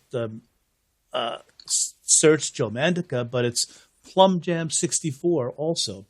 PLUMJAM 64. There's, demos, live performances, studio cuts, so many great things. So, guys, get a chance to check out Joe Mandica's YouTube page. And also, I'm sorry, Joe, before when we were talking about the song It's True that you co-wrote with Peter Rector, I kind of rushed through it. There was something else that you had wanted to make a point of with that song. Oh, yeah, it's true. Yes, that was one of the songs that we wrote during the Secrets days, and I think by that stage we started to write.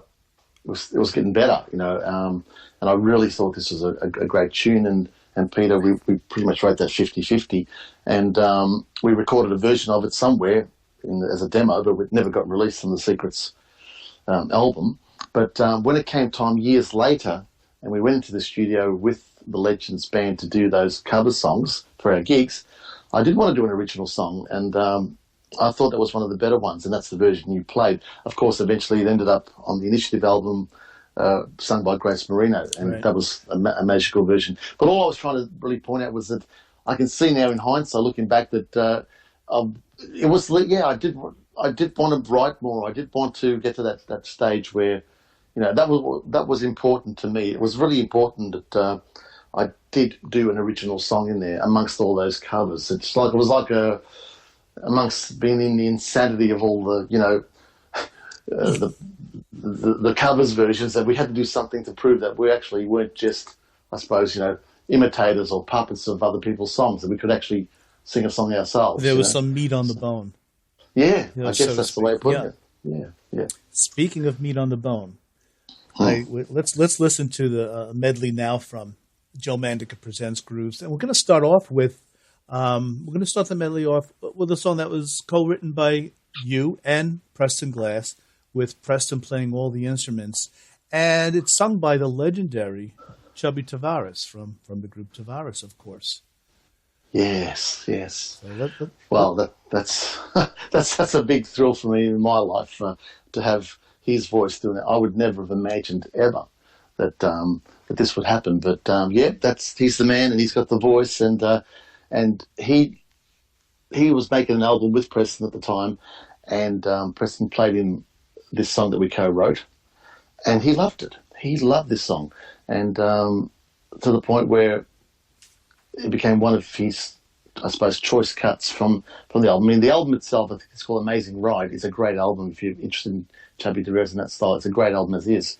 But the song got a lot of momentum. Some reviews came out that actually mentioned that song as being one of the standout tracks on the album. And some of the other reviewers have actually mentioned that is their favourite song off that album.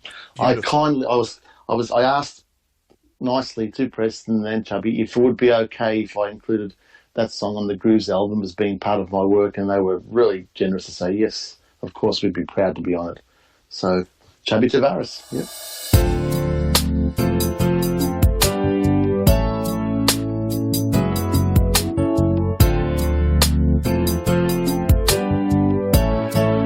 Gotta get back to you. Gotta see your face again. Gotta get back to you. It's what I gotta do to be me again. Life here on the road is such a lonely world.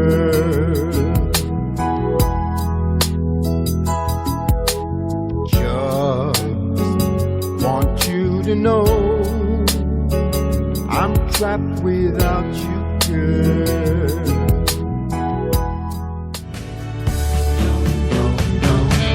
Well, you know there's an old saying that used to go round that said, remember yesterday, live for today, and dream about tomorrow. Me? Well, I like to dream. Maybe you should too. And who knows? One day, those dreams might just come true. Dream, baby, dream. The world's still brand new. Dream, baby, dream. All tomorrows are for you. Dream, baby, dream. Only sunshine in your way. If only you just dream, baby,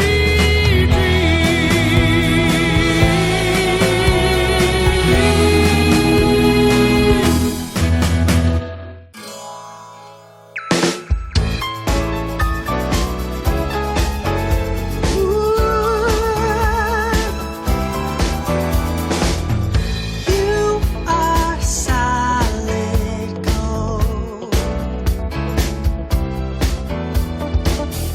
Only mine to hold.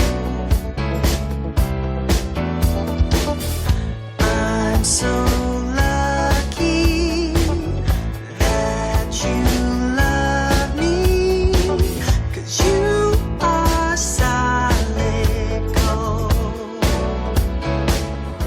Standing there she waits. I can see her face, and her eyes oblige. I can smell her hair, and she's all alone. My angel from up there. Come fly with me, we hold the key to our togetherness. Dance on those clouds, will banish all our fears away. our passions as we crave each other's feelings. Within our world we shall be free, just you and me.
Darmi di più, io sento qualcosa che non ho provato mai. Oh, segui il mio cuore, mi perderò con te. Non ho altro ormai, mi sono innamorato di te. Sono pazzo di te. You took me all the way. Now I know why love's sweet. You took me all the way.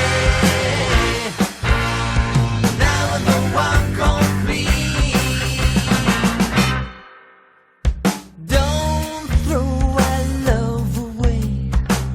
I couldn't stand it if you loved me then turned away. After you gave yourself to me, you took me all the way. Now I know why love's sweet. You took me all the way. Now I know I'm complete.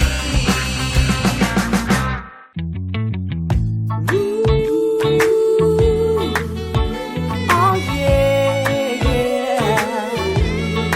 You've got the love I need.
I'm In by Stephanie Angelini. We are going to get back to Stephanie, I promise you, in a second, but let's go back to the top of the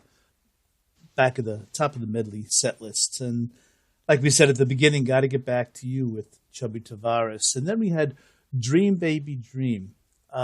Marty Penrose, I can't say enough about Marty, and I'm sure, you probably have a couple of words you can say, but he is just, he sings in his own voice, of course, too, on his albums, but he is he is a Roy Orbison reincarnated with some of the way he sings. What do you think? Look, it's the most beautiful tone for the Roy Orbison. I've seen a lot of Roy Orbison sings, and that falsetto that Roy does is very hard to reproduce. I mean, Roy's voice was like angelic, and a lot of the time when I saw the imitators, it was quite annoying. It was quite annoying to the ear. But Marty's got a tone, and he knows how to get that falsetto, and he knows the Roy's phrasing, and it just feels so nice to listen to. And on this particular song, he does the song in the style of Roy, Dream Baby Dream. And I challenge anyone to try and, pick if you didn't know, you could say it was a long lost Roy Orbison track, Yep. Co-written by you and Marty. Yes. Yeah. And now you mentioned, I believe, earlier in the show, Vince Tomas, Anything and Everything. Yeah, Vince was he's a young fella. He was in, he's got his own career. He was in one of the boy band groups in the 2000s. But Vince was solid. He actually was produced by Preston Glass for another session, and I got to hear this song.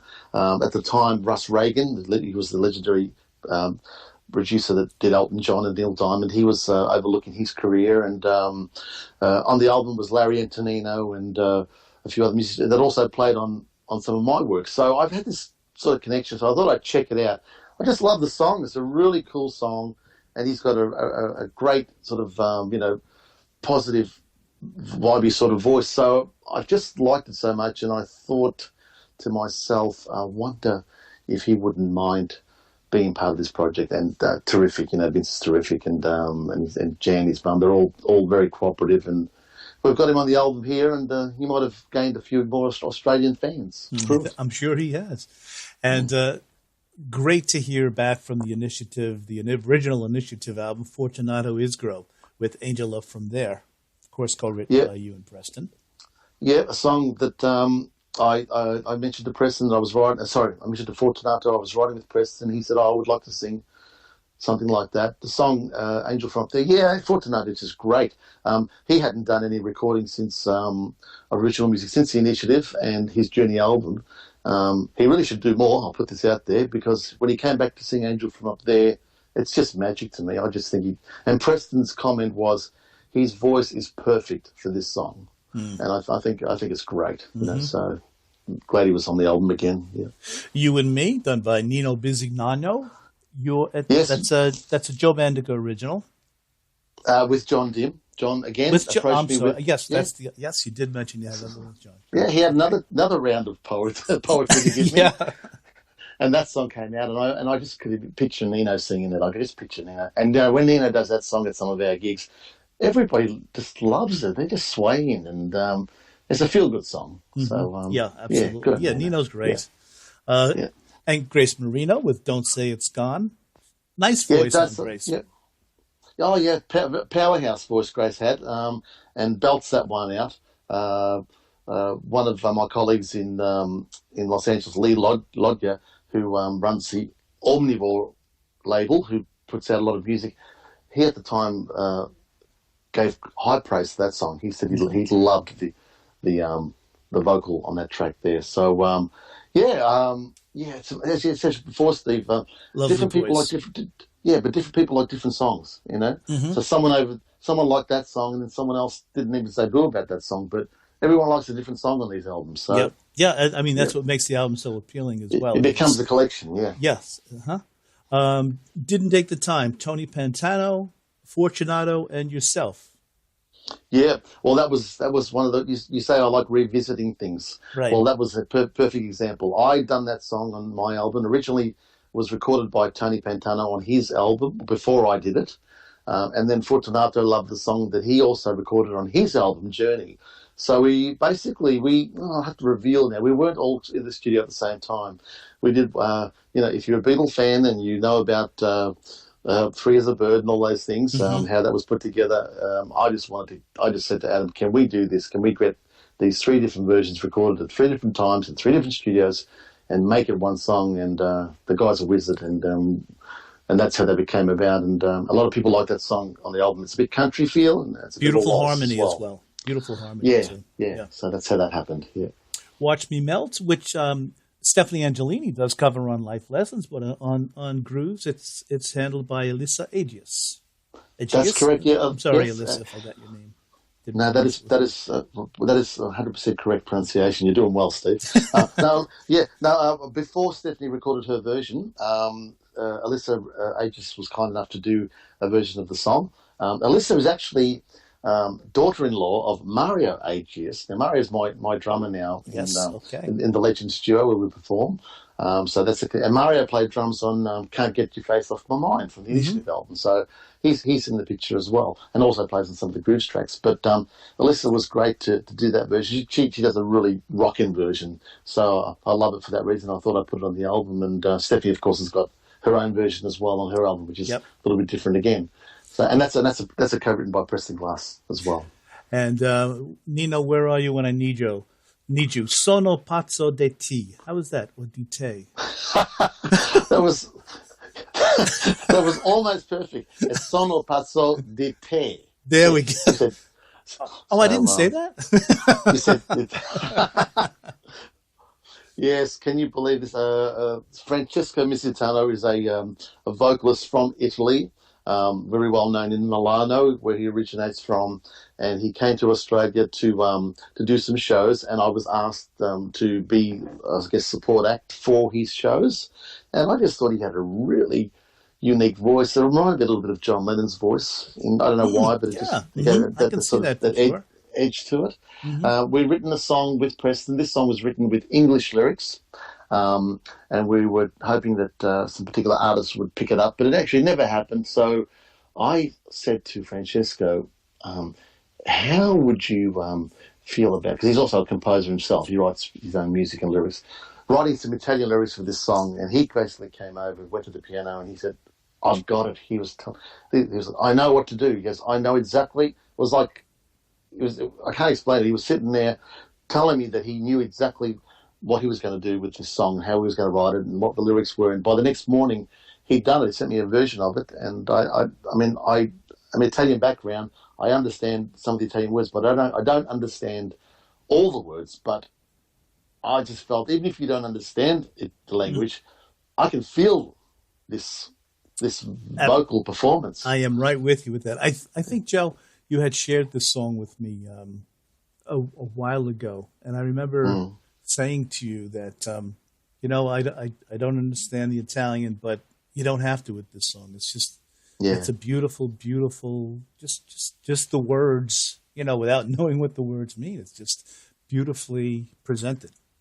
Yeah, and it's a nice, it's Preston Glass co-written, and Preston produced that one as well.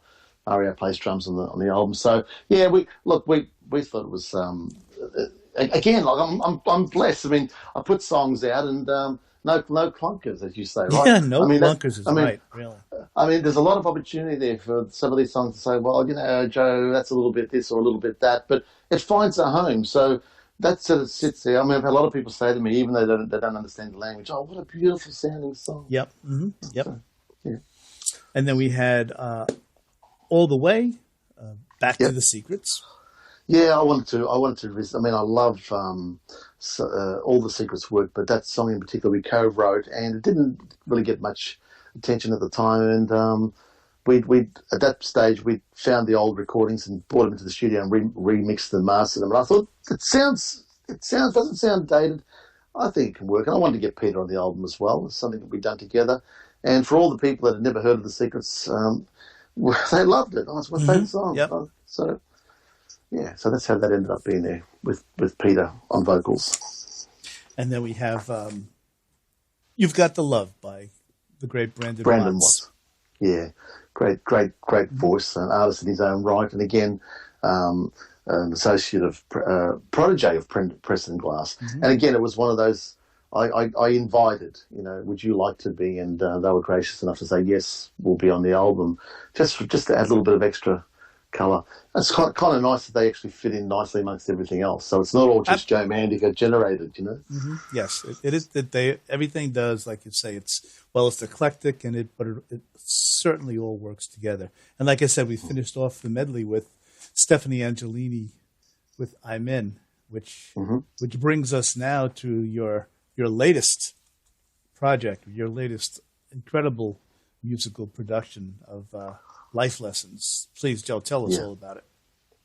Okay, Life Lessons is the latest album released now by Stephanie Angelini. It was a project that introduced me to Preston Glass. We co-wrote many of the songs on the album, and the songs were recorded in Los Angeles with some of the local Los Angeles musicians working on the album, produced at Private Island in Los Angeles, and a couple of little additions from Andy Burns as well on keyboard. But Stephanie was the album's vocalist, and she flew over to Los Angeles and put down her vocals at Private Island, and the result is many of the songs. I think the majority of the songs, I would say. There are a couple of extra songs on there that were not co-written by Preston, but I think 8 of the songs were. It's a magical time for me. I'd never been to Los Angeles to record, and I was working with all these people who knew other people who had recorded with and played with, and, just amazing stories to sit across a table and hear about all these fantastic experiences. Of course, Preston Glass is the legendary producer who's associated with 11 number one Billboard hits, if I think I'm correct, working with such big names as Whitney Houston and Aretha Franklin and Earth, Wind and Fire, and the list goes on and on and on. As a matter of fact, Joe, if I can just interject, I did have the pleasure, thanks to you for setting it up, of interviewing Preston Glass. So if you guys want to check out the guest list here at PlanetLudwig.com, you can hear my interview with Preston. Great interview. Yeah. Fantastic. So that was a special group of songs, and another songwriting experience to write with Preston, different again, because Preston's in Los Angeles, I'm in Melbourne, and the first thing that came across my mind was, how are we going to write songs if we're not even together? But it worked. He sent ideas over, I sent ideas over, and they turned into these songs. And I love all my songs that I've done, and I'm proud of them, because in some way or another, someone has come to me and said, I love that song, or I appreciate that song. So it's not just all about me saying, I love them. I know other people love them too, but with these songs in America, that was something else again, because they turned out to be songs that I thought I would never write. Those kind of songs, I thought I would never write those kind of songs. And they're really strong, rich songs, and Stephanie's done an unbelievable job of taking ownership of those songs and interpreting those songs in her style. So that's the Life Lessons project, which is released. And those songs, one of those songs, Because of You, was getting a lot of airplay around the place. Yes, and, congratulations, Joe, by the way. Thanks, yeah. And as many, Secret Smile was one of the first songs that we promoted from that album as a single before that album came out. And people just gravitated to that song. And I still believe that's going to something's going to happen with that song down the track. But at the moment, Because of You is getting a lot of attention. And fingers crossed, down the track, we're hoping that Because of You will, I can't say too much, but Because of You may be heading in some other directions that hopefully it will gain even more airplay and more attention. So stay tuned. Boy, that's a nice little teaser. Yeah.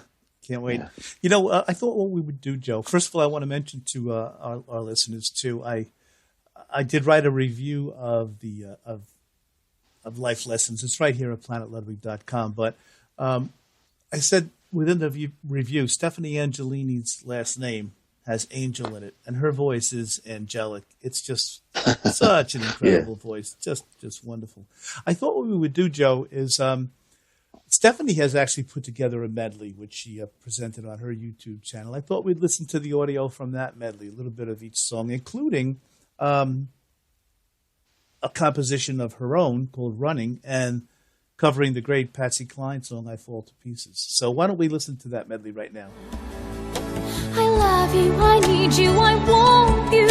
Despite all the drama I put you through, I want to kiss your lips. Once again, feel my heart dream. I'm in, you're in, we're in this together. Put your hand in my hand, I'll find. You're the missing link in my life, my life.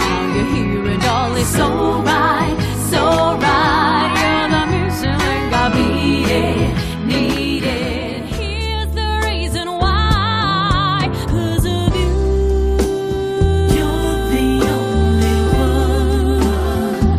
'Cause of you, side of love ain't meant to that. I'm right with you, I'm far cause. Amen to that. I see your beauty, forget the flaws. Amen to that. First, ask questions later. Follow your heart's voice and just give in. Fall in love tonight. Watch me melt to my knees. Oh baby, won't you take me please? Watch me melt from desire, burning up mountain. Then the stars will shine again, and your heart will beat again. I won't leave what went wrong. You and I, love was strong. I can't believe you look so wild. I saw your eyes, a secret smile. I had to look the other way. Oh God, you make me crazy, but oh, by the way, I've gotta keep running, gotta keep running. Walk by and I fall to pieces. You walk by and I fall to pieces.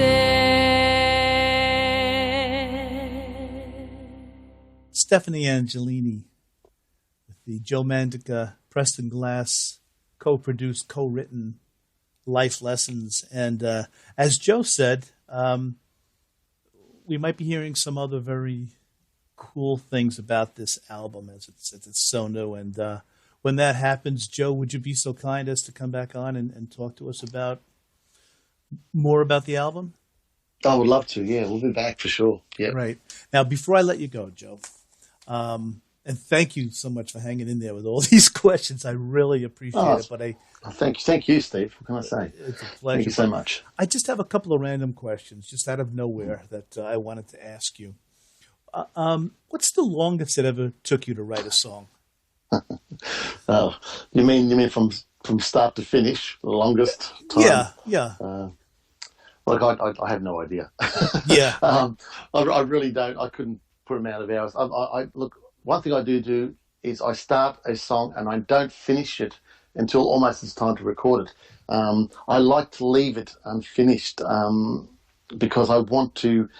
By the time we get to record it, I find out who's actually singing it, and sometimes that's how I finish it. So I don't feel a need to.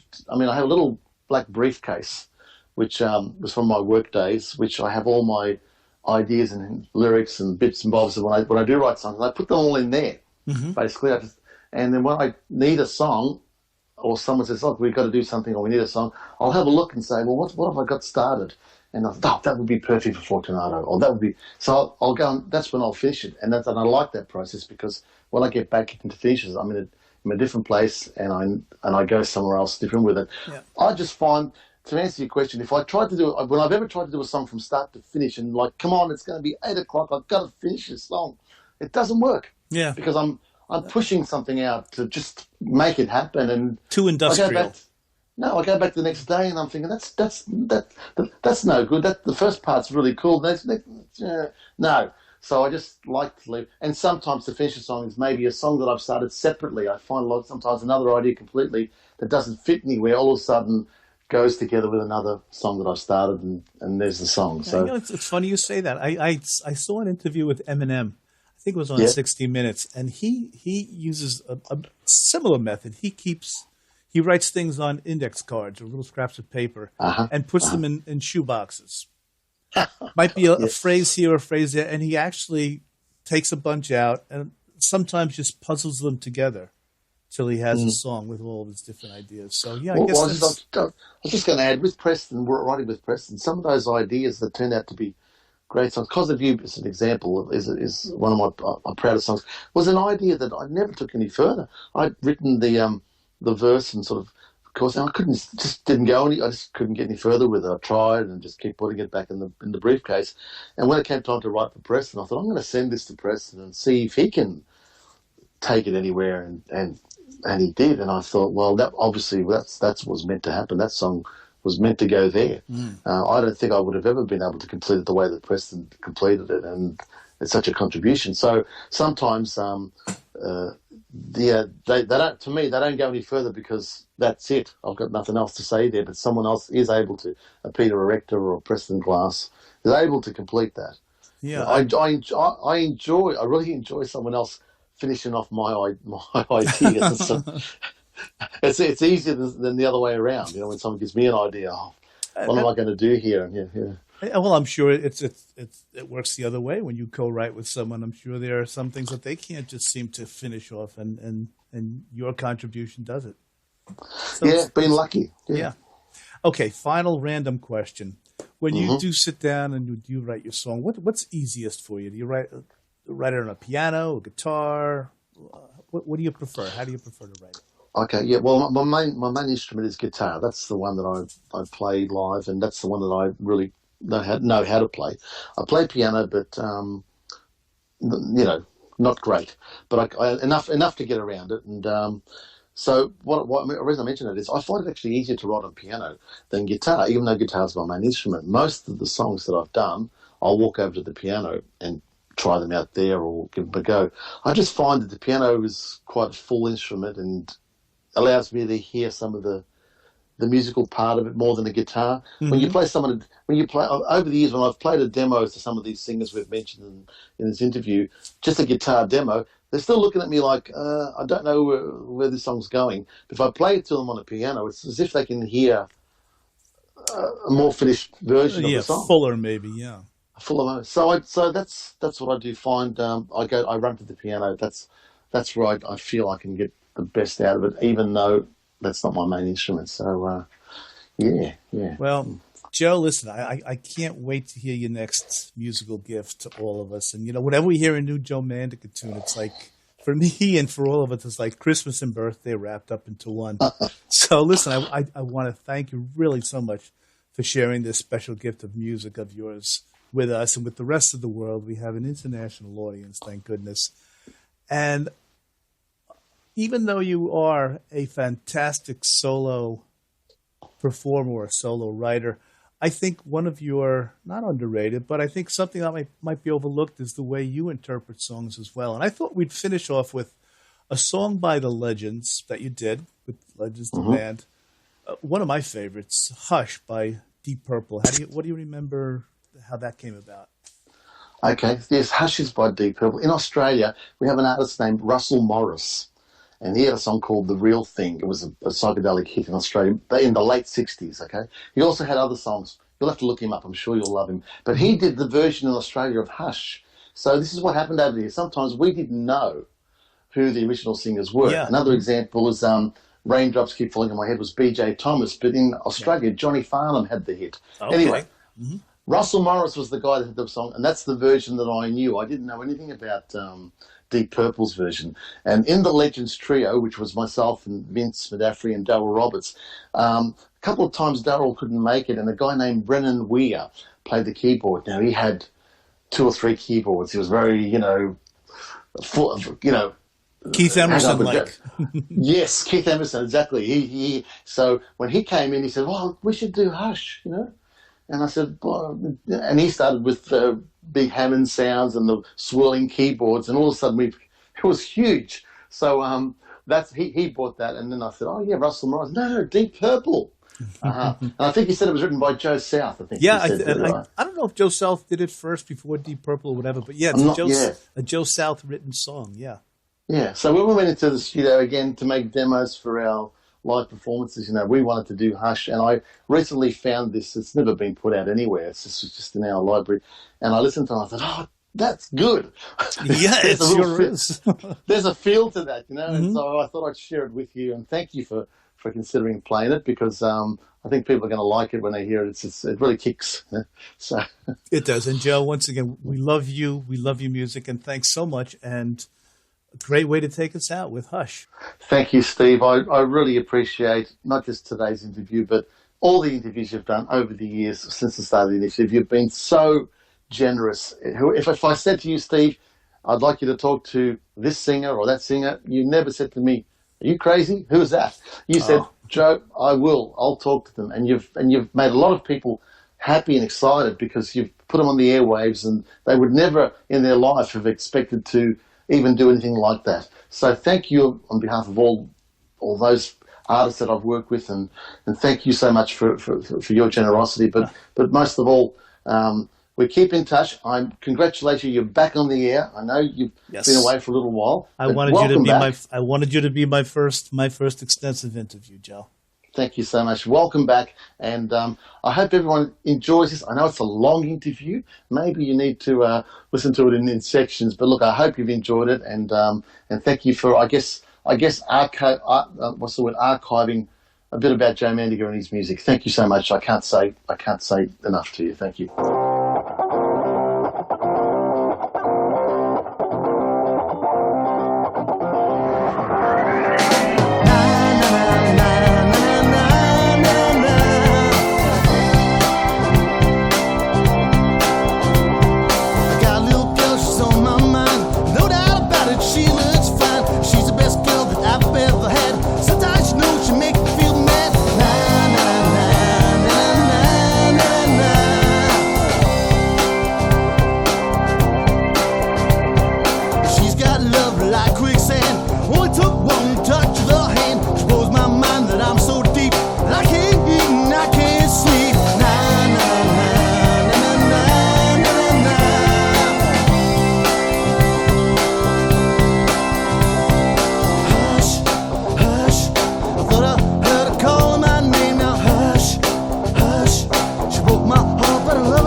pop culture.